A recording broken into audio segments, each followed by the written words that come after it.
Hello ಗೆಳೆಯರೆ, ತಮ್ಮೆಲ್ಲರಿಗೂ ಗುರುದೀಕ್ಷಾ ಅಕಾಡೆಮಿಗೆ ಸ್ವಾಗತ. ಹಾಗೂ ಇವತ್ತಿನ ಈ ಒಂದು ಸಂಚಿಕೆಯಲ್ಲಿ ನಾವು ಪ್ರಮುಖವಾಗಿ ನೋಡ್ತಾ ಇರುವಂತಹ ಒಂದು ವಿಷಯ ಕರೆಂಟ್ ಅಫೇರ್ಸ್ ಫೆಬ್ರವರಿ 2023ಕ್ಕೆ ಸಂಬಂಧಿಸಿದಂತಹ ಮಾಹಿತಿಯನ್ನು ನೋಡಲು ಪ್ರಯತ್ನಿಸ್ತಿರುವಂಥದ್ದು. ಸೊ ಎರಡನೇ ಹಂತದಲ್ಲಿ ಬಂದಂತಹ ಸಂದರ್ಭದಲ್ಲಿ ಈಗಾಗಲೇ ನೀವು ಜನವರಿ ಕರೆಂಟ್ ಅಫೇರ್ಸನ್ನು ನೋಡಿದ್ದೀರಾ. ಅದಕ್ಕೆ ಸಂಬಂಧಿತವಾಗಿ ಯಾವುದಾದ್ರೂ ಅನಿಸಿಕೆಗಳು ಇದ್ದಂತಹ ಸಂದರ್ಭದಲ್ಲಿ ದಯವಿಟ್ಟು ನಮ್ಮ ಆಫೀಸ್ ನಂಬರ್ಸಿಗೆ ಸಂಪರ್ಕಿಸಬಹುದು ಹಾಗೂ ನಿಮ್ಮ ಅನಿಸಿಕೆಗಳನ್ನು ತಿಳಿಸಬಹುದು. ಸೊ ದಟ್ ಕ್ಲಾಸನ್ನು ಇನ್ನೂ ಇಂಪ್ರವೈಸ್ ಮಾಡುವಂತಹ ನಿಟ್ಟಿನಲ್ಲಿ ಅವಶ್ಯಕತೆ ಇದ್ದಂತಹ ಸಂದರ್ಭದಲ್ಲಿ ಮಾಡುವಂತಹ ಪ್ರಯತ್ನಗಳನ್ನು ಮಾಡಲಾಗುತ್ತದೆ. ಇವತ್ತಿನ ಈ ಒಂದು ಕಾರ್ಯಕ್ರಮವನ್ನು ಶುರು ಮಾಡೋದಕ್ಕಿಂತ ಮುನ್ನ 3 ಸೂತ್ರಗಳನ್ನು ನೀವು ಪ್ರಮುಖವಾಗಿ ನೆನ್ಪಿಟ್ಕೋಬೇಕಾಗಿರುವಂಥದ್ದು. ಮೊದಲನೇದು ಸಮಯ. ಯಾವುದೇ ಒಂದು ದೊಡ್ಡ ಕೆಲಸ ಮಾಡುವಂತಹ ಸಂದರ್ಭದಲ್ಲಿ ನಿಮ್ಮ ಎದುರಿಗೆ ಬರುವಂತಹ ಮೇಜರ್ ಚಾಲೆಂಜ್ ಸಮಯ. 21ನೇ ಶತಮಾನದಲ್ಲಿ ಅಥವಾ 2000 ನಂತರದಲ್ಲಿ ಬಂದಂತಹ ಒಂದು ಸಾಮಾಜಿಕ ವ್ಯವಸ್ಥೆಯನ್ನು ನೋಡಿದಾಗ ನಮಗೆಲ್ಲವೂ ಸಡನ್ನಾಗಿ ಬೇಕು. 50 ಓವರ್ ಮ್ಯಾಚ್ಗಿಂತಲೂ 2020 ಜಾಸ್ತಿ ಇಷ್ಟ ಆಗುತ್ತೆ. 3 ತಾಸು ಮೂವಿಗಿಂತಲೂ ಸೀರೀಸ್ಗಳು ಜಾಸ್ತಿ ಇಷ್ಟ ಆಗಕ್ಕೆ ಶುರುವಾಗಿದ್ದಾವೆ. ಅದೇ ರೀತಿಯಲ್ಲಿ ಕಾಮಿಡಿ ವಿಡಿಯೋಸ್ಗಳನ್ನ ದೊಡ್ಡದಾಗಿ ನೋಡ್ತಿದ್ವಿ, ಈಗ ರೀಲ್ಸ್ಗಳನ್ನು ನೋಡೋದು ಜಾಸ್ತಿ ಆಗಿದೆ. ಸೊ ಈ ರೀಲ್ಸ್ ಯುಗದಲ್ಲಿ ಎಲ್ಲವೂ ನಮಗೆ 2 ನಿಮಿಷದ ಮ್ಯಾಗಿ ಥರ ರಿಸಲ್ಟ್ಸ್ ಬೇಕಾಗಿತ್ತು. ಬಟ್ ಒಂದು ಯಾವುದಾದ್ರೂ ದೊಡ್ಡದನ್ನು ಸಾಧಿಸಬೇಕು ಅಂತಂದಾಗ ಅದಕ್ಕೆ ತನ್ನದೇ ಆದಂತಹ ಒಂದು ಸಮಯ, ತನ್ನದೇ ಆದಂತಹ ಒಂದು ಕಾಲಾವಕಾಶ ಕೊಡಬೇಕಾಗಿರುತ್ತೆ. ಆವಾಗಲೇ ನೀವು ಅದಕ್ಕೆ ಅರ್ಹರಾಗಲು ಸಾಧ್ಯವಾಗುತ್ತದೆ. ಸೊ ಸಮಯದ ಜೊತೆಯಲ್ಲಿ ಸಮಯಕ್ಕೆ ಇಂಟರ್ ರಿಲೇಟೆಡ್ ಆಗಿರುವಂಥದ್ದು ಪೇಷನ್ಸ್. ಸೊ ಆ ತಾಳ್ಮೆ ನಿಮ್ಮಲ್ಲಿರಬೇಕು. ಪ್ರತಿದಿನ ಸತತವಾಗಿ ಕನ್ಸಿಸ್ಟೆಂಟಾಗಿ ನಿಮ್ಮನ್ನು ನೀವು ನಂಬಿಕೊಂಡು ಮುಂದುವರಿಯುವಂತಹ ಕೆಲಸ ತಾಳ್ಮೆಯಿಂದ ನಿಮ್ಮ ಸಮಯದ ಅನುಗುಣವಾಗಿ ಅಥವಾ ನಿಮ್ಮ ಸಮಯ ಬರುವವರೆಗೂ ನೀವು ಪ್ರಯತ್ನವನ್ನು ನಡೆಸ್ತಾನೆ ಇರಬೇಕು. ಸೊ ಈ ನಂಬಿಕೆ ಅನ್ನುವಂಥದ್ದು ಬಹಳ ಪ್ರಮುಖವಾದಂತಹ ಅಂಶ ಪ್ಲೇ ಮಾಡ್ತಾ ಇರುವಂಥದ್ದು. ಸೊ ಸಮಾಜದಲ್ಲಿ ಇವತ್ತು ನಿಮ್ಮ ತಂದೆ ತಾಯಿ, ನಿಮ್ಮ ಫ್ರೆಂಡ್ಸು, ನೀವು ಈ ರೀತಿ ಒಂದು ಪರೀಕ್ಷೆಗೆ ಓದ್ತಾ ಇದ್ದೀರ ಅಂತಂದರೆ ಅವ್ರಿಗೆಲ್ಲರಿಗೂ ನಂಬಿಕೆ ಇರುತ್ತೆ ನಿಮ್ಮ ಮೇಲೆ, ಇವನು ಮಾಡೇ ಮಾಡ್ತಾನೆ ಅಂಥೇಳಿ. ಆದರೆ ಯಾವಾಗ 1 ಅಥವಾ 2 ಎಕ್ಸಾಮ್ಗಳು ಫೇಲ್ ಆಗ್ತಾ ಹೋಗ್ತಿರೋ ಆವಾಗ ಆ ನಂಬಿಕೆ ಅನ್ನುವಂಥದ್ದು ಕಳ್ಕೊಂತ ಹೋದಂತಹ ಸಂದರ್ಭದಲ್ಲಿ ನಿಮ್ಮ ಶತ್ರುಗಳು ನಿಮ್ಮ ಸ್ವಂತವರು ಆಗೋದಕ್ಕೆ ಶುರು ಆಗ್ತಾರೆ. ಸೊ ನಿಮ್ಮ ಗೆಳೆಯರು ನಿಮ್ಮ ಶತ್ರುಗಳಾಗಿ ಕಾಣೋದಕ್ಕೆ ಶುರು ಆಗ್ತಾರೆ. ನಿಮ್ಮ ತಂದೆ ತಾಯಿ ನಿಮ್ಮ ಶತ್ರುಗಳಾಗಿ ಕಾಣೋದಕ್ಕೆ ಶುರು ಆಗ್ತಾರೆ. ನಿಮ್ಮ ಅಕ್ಕಪಕ್ಕದ ಮನೆಯವರು ಹಾಗೂ ಕುಟುಂಬಸ್ಥರು ಎಲ್ಲರೂ ಶತ್ರುಗಳಾಗಿ ಕಾಣೋದಕ್ಕೆ ಶುರು ಆಗ್ತಾರೆ. ಯಾಕಂದರೆ ಅವ್ರು ಹೇಳೋದು ಹಾಗೆ ಇರುತ್ತೆ. ಸೊ ಆ ಒಂದು ನಿಟ್ಟಿನಲ್ಲಿ ಈ ನಂಬಿಕೆ ಕಳ್ಕೊಳ್ಳೋದಕ್ಕಿಂತ ಮುನ್ನ ನಿಮ್ಮ ಹಾದಿಯನ್ನು ಈ ಒಂದು ಪರೀಕ್ಷೆಯಿಂದ ಹೊರನಡೆದು ನಿಮ್ಮ ಒಂದು ಸಮಯವನ್ನು ಸರಿಯಾಗಿ ಸದುಪಯೋಗ ಪಡಿಸ್ಕೊಂಡು ಬೆಳ್ಕೊಂಡು ಮುಂದೆ ಹೋಗುವಂತಹ ಕಡೆಗೆ ಪ್ರಯತ್ನವನ್ನು ನಡೆಸಿ. ಸೊ ಇವತ್ತಿನ ಕ್ಲಾಸ್ ಶುರು ಮಾಡೋದಕ್ಕಿಂತ ಮುನ್ನ ಒಂದು ಪ್ರಮುಖವಾದಂತಹ ಕೋಟ್ ನೀವು ನೆನಪಿಟ್ಕೋಬೇಕಾಗಿರುವಂಥದ್ದು, the day trust dies your enemies are born. The day trust dies, your enemies are born. ಭಾಳ ಇಂಪಾರ್ಟೆಂಟ್ ಇದು, ಹಾಗೂ ನಮ್ಮ ಜೀವನದಲ್ಲಿ ಯಾವತ್ತು ನೆನ್ಪಿಟ್ಕೋಬೇಕಾಗಿರುವಂತಹ ಪ್ರಮುಖವಾದಂತಹ ಅಂಶ. ಸೊ ಯಾವತ್ತು ನಿಮ್ಮ ಮೇಲೆ ನಂಬಿಕೆ ಸತ್ತು ಹೋಗುತ್ತೋ ಅವತ್ತಿನ ದಿನ ನಿಮ್ಮ ಶತ್ರುಗಳು ನಿಮ್ಮ ಸುತ್ತ ನಿಂತಿರ್ತಾರೆ. ಸೊ ಯಾವತ್ತಿಗೂ ನಂಬಿಕೆಯನ್ನು ಮಾತ್ರ ಕಳ್ಕೊಳಕ್ಕೆ ಹೋಗಬೇಡಿ. ಅದು ನಿಮ್ಮ ಮೇಲೆ ನೀವಿಗೆ ಆಗಿರಬಹುದು ಅಥವಾ ನಿಮ್ಮ ಮೇಲೆ ಬೇರೆಯವ್ರಿಗೆ ಏನಿದೆ ಅದನ್ನು ಸಹ. ಸೊ ದಿನದಲ್ಲಿ ಏನೇ ಕೆಲಸಗಳಿರಲಿ ಅಥವಾ ಏನೇ ಒಂದು ನಿಮ್ಮ ಒಂದು ಯಾವುದಾದ್ರೂ ಸೀರಿಯಸ್ ಅಫೇರ್ಸ್ ಇರ್ಬೋದು ಅಥವಾ ಯಾವುದಾದ್ರೂ ಎಮರ್ಜೆನ್ಸಿ ಇರ್ಬೋದು, ಬಟ್ ನೀವು ಬಂದಂತಹ ಉದ್ದೇಶವನ್ನು ಯಾವ ಕಾರಣಕ್ಕೂ ಮರೆಯೋಕ್ಕೆ ಹೋಗಬೇಡಿ. ಬಿಕಾಸ್ ಈ ಪರಿಸ್ಥಿತಿ ಎದುರಾದಂತಹ ಸಂದರ್ಭದಲ್ಲಿ ನಿಮಗೆ ತಡ್ಕೊಳ್ಳೋದು ಕಷ್ಟ ಆಗುತ್ತೆ ಅನ್ನುವಂಥ ವಿಷಯಕ್ಕೆ. ಸೊ ಫೆಬ್ರವರಿ 2023ರಲ್ಲಿ ಬಂದಂತಹ ಒಂದಿಷ್ಟು ಪ್ರಮುಖವಾದಂತಹ ಅಂಶಗಳನ್ನು ಹಂತ ಹಂತವಾಗಿ ನೋಡೋಣ. ಸೊ ಮೊದಲನೇದು JO JO201 ಅನ್ನುವಂತಹ ಪದ ಕರೆಂಟ್ ಅಫೇರ್ಸಲ್ಲಿ ಬಹಳ ಇತ್ತು. ಸೊ JO201 ಅನ್ನುವಂತಹ ಪದ ಯಾವ ಒಂದು ವಿಷಯಕ್ಕೆ ಸಂಬಂಧಿತವಾಗಿದೆ ಅಂತ ಅಂದಾಗ, ಈ ಒಂದು ಪದವನ್ನು ಒಂದು ಜೆಲ್ಲಿ ಫಿಶ್ ಗ್ಯಾಲಕ್ಸಿ ಅನ್ನುವಂಥದ್ದನ್ನು ಜೆಲ್ಲಿ ಫಿಶ್ ಗ್ಯಾಲಕ್ಸಿಗೆ ಕೊಟ್ಟಿರುವಂತಹ ಹೆಸರಾಗಿರುವಂಥದ್ದು. ಸೊ ಈ ಜೆಲ್ಲಿ ಫಿಶ್ ಗ್ಯಾಲಕ್ಸಿ ಅನ್ನುವಂಥದ್ದು ಎಲ್ಲಿಂದ ಬಂತು? ಮೊದಲನೇದಾಗಿ ನಮಗೆಲ್ಲ ಗೊತ್ತಿರುವಂಥದ್ದು ಹಬಲ್ ಸ್ಪೇಸ್ ಟೆಲಿಸ್ಕೋಪ್ನ ಬಗ್ಗೆ. ಹಬಲ್ ಸ್ಪೇಸ್ ಟೆಲಿಸ್ಕೋಪ್ ನಾಸಾ ಉಡಾವಣೆ ಮಾಡಿದಂತಹ ಒಂದು ಪ್ರಮುಖವಾದಂತಹ ಬಾಹ್ಯಾಕಾಶ ಯಾನ ಆಗಿತ್ತು. ಆ್ಯಂಡ್ ಈ ಟೆಲಿಸ್ಕೋಪ್ನ ಮೂಲ ಉದ್ದೇಶ ಪ್ರಮುಖವಾಗಿ ಅಂತರಿಕ್ಷದಲ್ಲಿ ಇರುವಂತಹ ವಿವಿಧವಾದಂತಹ ಬಾಡೀಸ್ಗಳನ್ನು ಅಥವಾ ವಿವಿಧವಾದಂತಹ ಎಲಿಮೆಂಟ್ಸ್ಗಳು ಏನಿದಾವೋ ಅವುಗಳನ್ನು ಅಬ್ಸರ್ವ್ ಮಾಡುವಂಥದ್ದು. ಸೊ ಈ ಹಬಲ್ ಸ್ಪೇಸ್ ಟೆಲಿಸ್ಕೋಪನ್ನು ಎಡ್ವಿನ್ ಹಬಲ್ ಅನ್ನುವಂತಹ ಒಬ್ಬರು ಆಸ್ಟ್ರೋನಾಟ್ನ ಒಂದು ನೆನಪಿನಲ್ಲಿ ಈ ಹಬಲ್ ಸ್ಪೇಸ್ ಟೆಲಿಸ್ಕೋಪ್ನ ಉಡಾವಣೆ ಮಾಡಲಾಗಿತ್ತು 1990ರಲ್ಲಿ.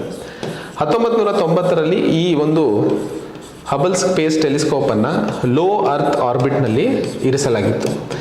ಲೋ ಅರ್ತ್ ಆರ್ಬಿಟ್ ಪ್ರಮುಖವಾಗಿ ಭೂಮಿಯಿಂದ 350 ಕಿಲೋಮೀಟರ್ವರೆಗಿನ ಒಂದು ಡಿಸ್ಟೆನ್ಸ್ನಲ್ಲಿ ಅಥವಾ ದೂರದಲ್ಲಿ ಏನು ಕೂರಿಸಲಾಗುತ್ತೋ ಅದನ್ನು ಲೋ ಅರ್ತ್ ಆರ್ಬಿಟ್ ಅಂತ ಕರಿತೀವಿ.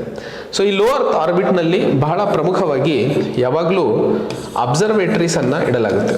ಅಂದರೆ ಏನಾದರೂ ಭೂಮಿ ಮೇಲೆ ನಿಗಾ ಇಡಬೇಕು ಅಥವಾ ಬಾಹ್ಯಾಕಾಶದಲ್ಲಿ ಆಗ್ತಾ ಇರುವಂತಹ ಚಲನಗಳನ್ನು ನಿಗಾ ಇಡಬೇಕು ಅಂತಂದಾಗ ಸಾಮಾನ್ಯವಾಗಿ ಲೋ ಅರ್ತ್ ಆರ್ಬಿಟ್ನಲ್ಲೇ ಸ್ಯಾಟಲೈಟ್ಸ್ಗಳನ್ನು ಇರಿಸಲಾಗುತ್ತೆ. ಅದೇ ರೀತಿಯಲ್ಲಿ ಈ ಹಬಲ್ ಸ್ಪೇಸ್ ಟೆಲಿಸ್ಕೋಪ್ ನಿಗಾ ಇಡುವಂತಹ ಒಂದು ಟೆಲಿಸ್ಕೋಪ್ ಆಗಿರುವಂತಹ ಸಂದರ್ಭದಲ್ಲಿ ಅದನ್ನು ಲೋ ಅರ್ತ್ ಆರ್ಬಿಟ್ನಲ್ಲಿ ಇರಿಸಲಾಗಿತ್ತು. ಈ ಒಂದು Hubble space telescope Galaxy cluster ಅನ್ನುವಂತಹ ಪದವನ್ನು ಪ್ರಮುಖವಾಗಿ ಬಹಳಷ್ಟು ಗ್ಯಾಲಕ್ಸಿಗಳು ಒಂದಾಗಿ ಯೂನಿವರ್ಸ್ನಲ್ಲಿ ದೊಡ್ಡ ದೊಡ್ಡ ಗ್ಯಾಲಕ್ಸಿಗಳಿದ್ದಾವೆ. ಈಗ ನಮ್ಮದು ಮಿಲ್ಕಿ ವೇ ಗ್ಯಾಲಕ್ಸಿ, ಅದೇ ರೀತಿಯಲ್ಲಿ ಬೇರೆ ಬೇರೆ ಗ್ಯಾಲಕ್ಸಿಗಳಿದ್ದಾವೆ. ಆ ಗ್ಯಾಲಕ್ಸಿಗಳ ಒಂದು ಸಮೂಹವನ್ನು ಗ್ಯಾಲಕ್ಸಿ ಕ್ಲಸ್ಟರ್ ಅಂತ ಕರಿತೀವಿ. ಅದರಲ್ಲಿ ಈ ಜೆಲ್ಲಿ ಫಿಶ್ ಗ್ಯಾಲಕ್ಸಿ ಅನ್ನುವಂಥದ್ದು JO201 ಅನ್ನುವಂತಹ ಹೆಸರನ್ನು ಕೊಡಲಾಗಿದೆ. ಈ ಜೆಲ್ಲಿ ಫಿಶ್ ಗ್ಯಾಲಕ್ಸಿ ಅಂತ ಯಾಕೆ ಕರಿತಿದ್ದಾರೆ? ಜೆಲ್ಲಿ ಫಿಶ್ ಮಾದರಿಯಲ್ಲಿ ಆ ಒಂದು ಗ್ಯಾಲಕ್ಸಿ ಕಾಣಿಸ್ಕೊಳ್ಳುವಂತಹ ಸಂದರ್ಭದಲ್ಲಿ ಇದನ್ನು ಜೆಲ್ಲಿ ಫಿಶ್ ಗ್ಯಾಲಕ್ಸಿ ಅಂತ ಕರೀತಾ ಇರುವಂಥದ್ದು. ಆ ಒಂದು ನಿಟ್ಟಿನಲ್ಲಿ ಈ JO201 ಅನ್ನುವಂತಹ ಪದ ಯಾವ ಒಂದು ವಿಷಯಕ್ಕೆ ಸಂಬಂಧಿತವಾಗಿದೆ ಅನ್ನುವಂತಹ ಒಂದು ಪ್ರಶ್ನೆ ನಿಮಗೆ ಡೈರೆಕ್ಟಾಗಿ ಕೇಳುವಂತಹ ಸಾಧ್ಯತೆಗಳಿರ್ತವೆ. ನೆಕ್ಸ್ಟ್, ಬಹಳ ಇಂಪಾರ್ಟೆಂಟ್ ಆಗಿ ಸೈನ್ಸ್ ಆ್ಯಂಡ್ ಟೆಕ್ನಾಲಜಿಯಲ್ಲಿ ನಾವು ಬೇಸಿಕ್ ಕ್ವೆಶನ್ಸ್ಗಳನ್ನೇ ಬಹಳಷ್ಟು ಸರಿ ಕೇಳ್ತಾರೆ. ಸೊ ಅಗ್ಮೆಂಟೆಡ್ ರಿಯಾಲಿಟಿ ಮತ್ತು ವರ್ಚುವಲ್ ರಿಯಾಲಿಟಿಯ ನಡುವೆ ಇರುವಂತಹ ಅಂತರ ಏನು ಅನ್ನುವಂಥದ್ದು ನಿಮಗೆ ಸ್ಟೇಟ್ಮೆಂಟ್ ಬೇಸ್ಡ್ ಕ್ವೆಶನ್ ಆಗಿ ಕೇಳಬಹುದು. ಎರಡರಲ್ಲೂ ಇರುವಂಥದ್ದು ಡಿಜಿಟಲ್ ಕಂಟೆಂಟೇ. ಸೊ ಒಂದು ಡಿಜಿಟಲ್ ಕಂಟೆಂಟನ್ನು ಯಾವ ರೀತಿ ಪ್ರಸ್ತುತಪಡಿಸಲಾಗುತ್ತದೆ ಅನ್ನುವಂತಹ ಆಧಾರದ ಮೇಲೆ ಅದನ್ನು ವರ್ಚುವಲ್ ರಿಯಾಲಿಟಿ ಅಂತಾದ್ರೂ ಕರೀತಾರೆ, ಇಲ್ಲ ಅಗ್ಮೆಂಟೆಡ್ ರಿಯಾಲಿಟಿ ಅಂತಾದರೂ ಕರೀತಾರೆ. ಈಗ ಈ ಅಗ್ಮೆಂಟೆಡ್ ರಿಯಾಲಿಟಿಗೂ ವರ್ಚುವಲ್ ರಿಯಾಲಿಟಿಗೂ ವ್ಯತ್ಯಾಸವನ್ನು ನೋಡಬೇಕು ಅನ್ನೋದಕ್ಕಿಂತ ಮುಂಚೆ ವರ್ಚುವಲ್ ರಿಯಾಲಿಟಿ ನೀವನ್ನೆಲ್ಲ ಅನುಭವಿಸಿರ್ತೀರ. ಉದಾಹರಣೆಗೆ ನೀವು ಬೆಂಗಳೂರಲ್ಲಿ ಯಾವ್ದಾರ ಮಾಲಲ್ಲಿ ಹೋದರೆ ಇವತ್ತು ವರ್ಚುವಲ್ ರಿಯಾಲಿಟಿ ಬಹಳ ದೊಡ್ಡ ಮಟ್ಟದಲ್ಲಿ ಇದೆ. ಸೊ ವರ್ಚುವಲ್ ರಿಯಾಲಿಟಿ ಒಂದು ಹೆಲ್ಮೆಟು ಅಥವಾ ಒಂದು ಗಾಗಲ್ಸ್ ಹಾಕಿ ತೋರಿಸ್ತಾರೆ. ಸೊ ಅಲ್ಲಿ ನೀವು ಯೂಶಲಿ ಅದನ್ನು ಫೀಲ್ ಮಾಡ್ತೀರ. ಈಗ ನೀವು ಅದನ್ನು ಹಾಕೊಂಡಾಗ ನೀವು ಸಡನ್ನಾಗಿ ಅಲ್ಲೇ ಇದ್ದೀರಾ ಅನ್ನೋ ಫೀಲ್ ಬರುತ್ತೆ. ಅಂಟಾರ್ಟಿಕಾಗೆ ಹೋಗಿದ್ದೀರಾ ಅಥವಾ ಬಾಹ್ಯಾಕಾಶದಲ್ಲಿದ್ದೀರಾ ಅನ್ನುವಂತಹ ಒಂದು ಫೀಲ್ ಏನು ಕೊಡುತ್ತಲ್ಲ, ಅದು ಡಿಜಿಟಲ್ ಕಂಟೆಂಟ್ ಎಕ್ಸ್ಪೀರಿಯನ್ಸನ್ನು ಜನರೇಟ್ ಮಾಡುವಂಥದ್ದು ವರ್ಚುವಲ್ ರಿಯಾಲಿಟಿ. ಆದರೆ ಅಗ್ಮೆಂಟೆಡ್ ರಿಯಾಲಿಟಿಗೆ ಬಂದಾಗ ಈ ಡಿಜಿಟಲ್ ಕಂಟೆಂಟು ರಿಯಲ್ ಟೈಮ್ ಎನ್ವೈರ್ಮೆಂಟಲ್ಲಿ ಜನರೇಟ್ ಮಾಡಲಾಗುತ್ತೆ. ರಿಯಲ್ ಟೈಮ್ ಎನ್ವಿರಾನ್ಮೆಂಟಲ್ಲಿ ಜನರೇಟ್ ಮಾಡೋದಂದ್ರೆ ಏನು? ಈಗ ಉದಾಹರಣೆಗೆ ನನ್ನ ಎದುರಿಗೆ ಒಂದು ಚೇರ್ ಇದೆ. ಈ ಚೇರನ್ನು ನಾನು ಗಾಗಲ್ಸ್ ಹಾಕೊಂಡು ಊಹಿಸ್ಕೊಳ್ಳುವಂಥದ್ದು, ಈ ಚೇರ್ ಈ ಥರ ಇದೆ, ಓಕೆ. ಆದರೆ ಈ ಚೇರನ್ನು ನಾನು ಮುಟ್ಟು ನೋಡುವಂತಹ ಒಂದು ಅನುಭೂತಿ ಅಥವಾ ಅನುಭವವನ್ನು ಏನು ಸೃಷ್ಟಿಸಲಾಗುತ್ತಲ್ಲ, ಅದನ್ನು ಅಗ್ಮೆಂಟೆಡ್ ರಿಯಾಲಿಟಿ ಅಂತ ಕರಿತೀವಿ. ಸೊ ಬರೀ ಊಹಿಸ್ಕೊಳ್ಳುವಂಥದ್ದು ವರ್ಚುವಲ್ ರಿಯಾಲಿಟಿ. ಆದರೆ ಅದನ್ನು ಅನುಭವಿಸುವಂಥದ್ದು, ಇದು ಯಾವ ರೀತಿ ಇದೆ, ಇದು ಹೆಂಗಿದೆ, ಅದನ್ನು ಎನ್ವೈರ್ಮೆಂಟಲ್ಲಿ ಕ್ರಿಯೇಟ್ ಮಾಡ್ತಾರಲ್ಲ, ಅದು ಅಗ್ಮೆಂಟೆಡ್ ರಿಯಾಲಿಟಿ ಕೆಳಗಡೆ ನಾವು ನೋಡುವಂಥದ್ದು. ಸೊ ಅಗ್ಮೆಂಟೆಡ್ ರಿಯಾಲಿಟಿ ಮತ್ತು ವರ್ಚುವಲ್ ರಿಯಾಲಿಟಿ ಕಾನ್ಸೆಪ್ಟ್ಸ್ನ ಸರಿಯಾಗಿ ನೆನ್ಪಿಟ್ಕೊಳ್ಳಿ, ಬಹಳ ಇಂಪಾರ್ಟೆಂಟ್ ಆಗಿರುವಂಥದ್ದು. ನೆಕ್ಸ್ಟ್ ಮುಂದಿನ ಒಂದು ಪ್ರಮುಖವಾದಂತಹ ಅಂಶ, ಫೆಬ್ರವರಿ ತಿಂಗಳಲ್ಲಿ ವೀರ್ ಸಾವರ್ಕರ್ ಅವರ ಒಂದು ಪುಣ್ಯತಿಥಿಯಂದು ಗೃಹ ಸಚಿವಾಲಯವು ತನ್ನ ಒಂದು ಗೌರವವನ್ನು ಸಲ್ಲಿಸಿದಂತಹ ಸಂದರ್ಭದಲ್ಲಿ ವೀರ್ ಸಾವರ್ಕರ್ ಅವರ ಬಗ್ಗೆ ಒಂದಿಷ್ಟು ಸಂಕ್ಷಿಪ್ತ ಮಾಹಿತಿಯನ್ನು ತಿಳ್ಕೊಳ್ಳೋಣ.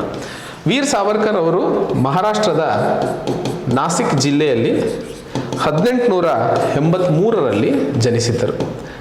ಇದಲ್ಲದೆ ಇವರು ಮೊಟ್ಟ ಮೊದಲನೇ ಬಾರಿಗೆ 1857ರ ದಂಗೆ ಭಾರತದ ಸ್ವತಂತ್ರ ಸಂಗ್ರಾಮ ಅಂತ ಹೇಳಿ ರೆಕಗ್ನೈಸ್ ಮಾಡಿದಂತಹ ಪ್ರಮುಖವಾದಂತಹ ವ್ಯಕ್ತಿಯಾಗಿದ್ದರು. ಹಾಗೂ ಈ ಭಾರತದ ಮೊದಲನೇ ಸ್ವತಂತ್ರ ಸಂಗ್ರಾಮದ ಬಗ್ಗೆ ವೀರ್ ಸಾವರ್ಕರ್ ಅವರು ಬರೆದಿರುವಂತಹ history on the war, history, ಬಹಳಷ್ಟು ಸರಿ ಆಥರ್ಸ್ ಹೆಸರು ಕೇಳ್ತಾರೆ, history of the war of Indian independence, history of the war of Indian independence. So ಈ ಒಂದು ಪುಸ್ತಕದಲ್ಲಿ ಅವರು 1857ರ ದಂಗೆಗೆ ಸಂಬಂಧಿಸಿದಂತೆ ಉಲ್ಲೇಖವನ್ನು ಮಾಡಿದರು. ಭಾಳಷ್ಟು ಸರಿ ಕೇಳ್ತಾರೆ, ದಯವಿಟ್ಟು ನೆನ್ಪಿಟ್ಕೊಳ್ಳಿ. ಓಕೆ, ಇದಲ್ಲದೆ ಇವರು ಹಿಂದೂ ಮಹಾಸಭೆಯ ಅಧ್ಯಕ್ಷರಾಗಿ ಕಾರ್ಯನಿರ್ವಹಿಸಿದರು. ಹಾಗೂ 1909ರಲ್ಲಿ ಭಾರತ ಅಥವಾ ಬ್ರಿಟಿಷ್ ಸರ್ಕಾರ ಆಗಿನ ಸಂದರ್ಭದಲ್ಲಿ ಒಂದು ಇಂಡಿಯನ್ ಕೌನ್ಸಿಲ್ ಆಕ್ಟ್ ಅನ್ನು ಜಾರಿಗೆ ತಂದಿತ್ತು. ಇದನ್ನ ಪ್ರಮುಖವಾಗಿ ಮಾರ್ಲೆ ಮಿಂಟೋ ಆಕ್ಟ್ ಅಂತಲೂ ಕರೆಯಲಾಗ್ತಿತ್ತು. ಸೊ 1909ರಲ್ಲಿ ತಂದಂತಹ ಈ ಒಂದು ಮಾರ್ಲೆ ಮಿಂಟೋ ಆಕ್ಟ್ ಅನ್ನ ವಿರೋಧ ಮಾಡಿದಂತಹ ಕಾರಣಕ್ಕೆ ಅವರಿಗೆ 50 ವರ್ಷಗಳ ಜೈಲು ಶಿಕ್ಷೆಯನ್ನು ಸಹ ವಿಧಿಸಲಾಗಿತ್ತು. ಇದಲ್ಲದೆ ವೀರ್ ಸಾವರ್ಕರ್ ಅವರು ಮಹಾರಾಷ್ಟ್ರದಲ್ಲಿ ಇರುವಂತಹ ರತ್ನಗಿರಿಯಲ್ಲಿ ಅಸ್ಪೃಶ್ಯತೆಗೆ ಸಂಬಂಧಿಸಿದಂತೆ ಅನ್ಟಚಬಿಲಿಟಿಯ ವಿರುದ್ಧವೂ ಸಹ ಹೊಡೆದಾಡಿದಂತಹ ಒಬ್ಬ ಪ್ರಮುಖ ವ್ಯಕ್ತಿಯಾಗಿದ್ದರು. ಹಾಗೂ 1942ರಲ್ಲಿ ಆಧುನಿಕ ಭಾರತದ ಸ್ವತಂತ್ರ ಸಂಗ್ರಾಮದಲ್ಲಿ ಬಹಳ ಪ್ರಮುಖವಾಗಿ ಕ್ವಿಟ್ ಇಂಡಿಯಾ ಮೂವ್ಮೆಂಟನ್ನು ಅಥವಾ ಚಳುವಳಿಯನ್ನು ಘೋಷಣೆ ಮಾಡಲಾಗಿತ್ತು. ಈ ಚಳುವಳಿಯ ವಿರೋಧವನ್ನು ಸಹ ವೀರ್ ಸಾವರ್ಕರ್ ಅವರು ಮಾಡಿದಂತಹ ಒಂದು ಪ್ರಾಮುಖ್ಯತೆ ಇದೆ. ಇದಲ್ಲದೆ ಇವರು ಗಾಂಧೀಜಿ ಅವರ ಒಂದು ವಿರೋಧವಾಗಿ ಬಹಳಷ್ಟು ಭಾಷಣಗಳನ್ನು ಕೊಟ್ಟಿದ್ದು, ಗಾಂಧೀಜಿ ಅವರನ್ನು ಕೊಂದು ಹಾಕಿದಂತಹ ಅಥವಾ ಅವರ ಒಂದು ಅಸಾಸಿನೇಷನ್ ಏನು ನಾಥುರಾಮ್ ಗೋಡ್ಸೆ ಅವರು ಮಾಡಿದ್ರು, ಆ ಒಂದು ಪ್ಲಾನಿಂಗ್ನಲ್ಲಿ ವೀರ್ ಸಾವರ್ಕರ್ ಅವರು ಸಹ ಅವರಿಗೆ ಸಹಾಯವನ್ನು ಮಾಡಿದರು ಅನ್ನುವಂತಹ ಮಾತನ್ನು ಕೇಳಿಸಿಕೊಳ್ಳಲಾಗುತ್ತದೆ. ಬಟ್ ಅದೆಲ್ಲ ಇಂಪಾರ್ಟೆಂಟ್ ಅಲ್ಲ. ಬಟ್ ಸ್ಟಿಲ್ ವೀರ್ ಸಾವರ್ಕರ್ ಅವರ ಬಗ್ಗೆ ಒಂದಿಷ್ಟು ಮಾಹಿತಿ ನಿಮಗೆ ನೆನಪಿಟ್ಕೋಬೇಕಾಗಿರುವಂಥದ್ದು ಬಹಳ ಪ್ರಮುಖವಾಗಿರ್ತದೆ. Next, exercise Cobra Warrior. So Cobra Warrior ಅನ್ನುವಂತಹ ಒಂದು ಎಕ್ಸಸೈಸ್ ಯಾವ ರಾಷ್ಟ್ರಗಳ ನಡುವೆ ಅಥವಾ ಏನಿದು ಅನ್ನುವಂಥದ್ದು ನಿಮಗೆ ಗೊತ್ತಿರಬೇಕು. ಯಾವಾಗಲೂ ನೆನ್ಪಿಟ್ಕೊಳ್ಳಿ, ಈ ಆರ್ಮಿಗಳ ನಡುವೆ ಆಗುವಂತಹ ಎಕ್ಸಸೈಸ್ಗಳು ಏನಿದಾವಲ್ಲ, ಅವು ಎರಡು ರಾಷ್ಟ್ರಗಳ ನಡುವೆ ಇರುವಂತಹ ಆರ್ಮಿಯ ಒಂದು ತಂತ್ರಜ್ಞಾನವನ್ನು ಹಂಚಿಕೊಳ್ಳುವಂಥದ್ದಾಗಿರಬಹುದು, ಅಥವಾ ಯಾವುದೇ ಸನ್ನಿವೇಶ ಯಾವ ರೀತಿ ಹ್ಯಾಂಡಲ್ ಮಾಡಬೇಕು ಅನ್ನುವಂಥದ್ದಾಗಿರಬಹುದು, ಅಥವಾ ತಮ್ಮ ಸಾಮರ್ಥ್ಯವನ್ನು ಬಲಿಷ್ಠಗೊಳಿಸುವಂಥದ್ದು, ಸ್ಟ್ರೆಂತ್ ಇನ್ಕ್ರೀಸ್ ಮಾಡಿಕೊಳ್ಳುವಂಥದ್ದು ಸಹ ಬಹಳ ಪ್ರಮುಖವಾದಂತಹ ಉದ್ದೇಶವಾಗಿರ್ತದೆ. ಸೊ ಎಕ್ಸೈಸ್ ಕೋಬ್ರಾ ವಾರಿಯರ್ ಅಂತ ನಿಮಗೇನಾದರೂ ಎಕ್ಸಾಮಲ್ಲಿ ಕೇಳಿದಾಗ ನೆನ್ಪಿಟ್ಕೊಳ್ಳಿ, ಇದೊಂದು ಮಲ್ಟಿಲ್ಯಾಟ್ರಲ್ ಎಕ್ಸೈಸ್ ಆಗಿರ್ತದೆ. ಅಂದರೆ ಒಂದಕ್ಕಿಂತ ಹೆಚ್ಚಿನ ರಾಷ್ಟ್ರಗಳು ಇಲ್ಲಿ ಪಾಲ್ಗೊಳ್ತವೆ. ಯಾವೆಲ್ಲ ರಾಷ್ಟ್ರಗಳು ಪಾಲ್ಗೊಂಡಿದ್ದಾವೆ ಅಂತಂದಾಗ Finland, Sweden, USA, south Africa, Singapore, UK ಹಾಗೂ ಭಾರತ. ಇವೆಲ್ಲ ರಾಷ್ಟ್ರಗಳು ಒಟ್ಟಾಗಿ ನಡೆಸಿದಂತಹ ಈ ಒಂದು ಎಕ್ಸಸೈಸನ್ನು ಕೋಬ್ರಾ ವಾರಿಯರ್ ಅಂತ ಕರಿತೀವಿ. ಪ್ರಮುಖವಾಗಿ ಇಲ್ಲಿ ಆರ್ಮಿ ಪಾಲ್ಗೊಳ್ಳಲ್ಲ, ಏರ್ ಫೋರ್ಸ್ ಅವರು ಪಾಲ್ಗೊಳ್ತಾರೆ. ಸೊ ಏರ್ ಫೋರ್ಸ್ ಇವೆಲ್ಲ ರಾಷ್ಟ್ರಗಳದ್ದು ಒಂದಾಗಿ ಈ ಎಕ್ಸಸೈಸನ್ನು ಮುಂದೆ ನಡೆಸ್ಕೊಂಡು ಹೋಗ್ತಾರೆ ಅನ್ನುವಂಥದ್ದು ಬಹಳ ಪ್ರಮುಖವಾಗಿ ನೆನ್ಪಿಟ್ಕೋಬೇಕು. ಇದಲ್ಲದೆ ಭಾರತ ಮತ್ತು UK ನಡುವೆ ನಡೆಯುವಂತಹ ಪ್ರಮುಖವಾದಂತಹ ಮಿಲಿಟರಿ ಎಕ್ಸಸೈಸ್ಗಳನ್ನು ಕೇಳಿದಾಗ ಮೊದಲನೇದಾಗಿ Ajay Warrior. So Ajay Warrior ಅನ್ನುವಂಥದ್ದು ಭಾರತ ಮತ್ತು UK ಯುನೈಟೆಡ್ ಕಿಂಗ್ಡಮ್ ನಡುವೆ ನಡೆಯುವಂತಹ ಒಂದು ಆರ್ಮಿಗೆ ಸಂಬಂಧಿಸಿದಂತಹ ಎಕ್ಸಸೈಸ್ ಆಗಿರುತ್ತೆ. ಕೋಬ್ರಾ ವಾರಿಯರ್ ಏರ್ ಫೋರ್ಸಿಗೆ, ಅಜಯ್ ವಾರಿಯರ್ ಆರ್ಮಿಗೆ, ಬಹಳ ಇಂಪಾರ್ಟೆಂಟು, ನೆನ್ಪಿಟ್ಕೊಳ್ಳಿ. ನೆಕ್ಸ್ಟ್ ಎರಡನೇ ಹಂತದಲ್ಲಿ ಕೊಂಕಣ್ ಶಕ್ತಿ. ಕೊಂಕಣ್ ಶಕ್ತಿ ಇವು ಸಹ ಒಂದು ಟ್ರೈಲ್ಯಾಟ್ರಲ್ ಎಕ್ಸಸೈಸ್ ಆಗಿರುವಂಥದ್ದು. ಟ್ರೈಲ್ಯಾಟ್ರಲ್ ಅಂತಂದರೆ ಆರ್ಮಿ, ನೇವಿ ಮತ್ತು ಏರ್ಫೋರ್ಸ್ ಮೂವರು ಸೇರಿಕೊಂಡು ಇಂಡಿಯಾ ಮತ್ತು UK ನಡುವೆ ನಡೆಯುವಂತಹ ಒಂದು ಟ್ರೈಲ್ಯಾಟ್ರಲ್ ಅಥವಾ ಟ್ರೈ ಸರ್ವಿಸ್ ಎಕ್ಸಸೈಸ್ ಅಂತಲೇ ಕರಿತೀವಿ. ಸೊ ಟ್ರೈ ಸರ್ವಿಸ್ ಎಕ್ಸಸೈಸ್ ಅಂತಲೇ ಕರಿತೀವಿ. ಭಾಳ ಇಂಪಾರ್ಟೆಂಟು, ಇವು ಮೂರು ಸಹ ಎಕ್ಸಾಮಿನೇಷನಲ್ಲಿ ಕೇಳುವಂತಹ ಸಾಧ್ಯತೆಗಳಿದಾವೆ. ನೆಕ್ಸ್ಟ್ ಇನ್ನೊಂದು ಇಂಪಾರ್ಟೆಂಟ್ ಆಗಿರುವಂಥದ್ದು ಚರ್ಚೆಯಲ್ಲಿ ಇದ್ದಿದ್ದು ಹಾಯಾಬೂಸಾ 2 ಮಿಷನ್ ಅಂತ ಹೇಳಿ. ಈಗ ಭಾರತದಲ್ಲಿ ಹೆಂಗೆ ಇಸ್ರೋ ಇದೆಯಲ್ಲ ಅದೇ ರೀತಿಯಲ್ಲಿ ಜಪಾನ್ನಲ್ಲಿ ಜಕ್ಸಾ ಅಂಥೇಳಿ ಜಾಪನೀಸ್ ಎಕ್ಸ್ಪ್ಲೋರೇಷನ್ ಏಜೆನ್ಸಿ ಅಂತಲೇ ಕರಿತೀವಿ. So Japanese aerospace exploration agency.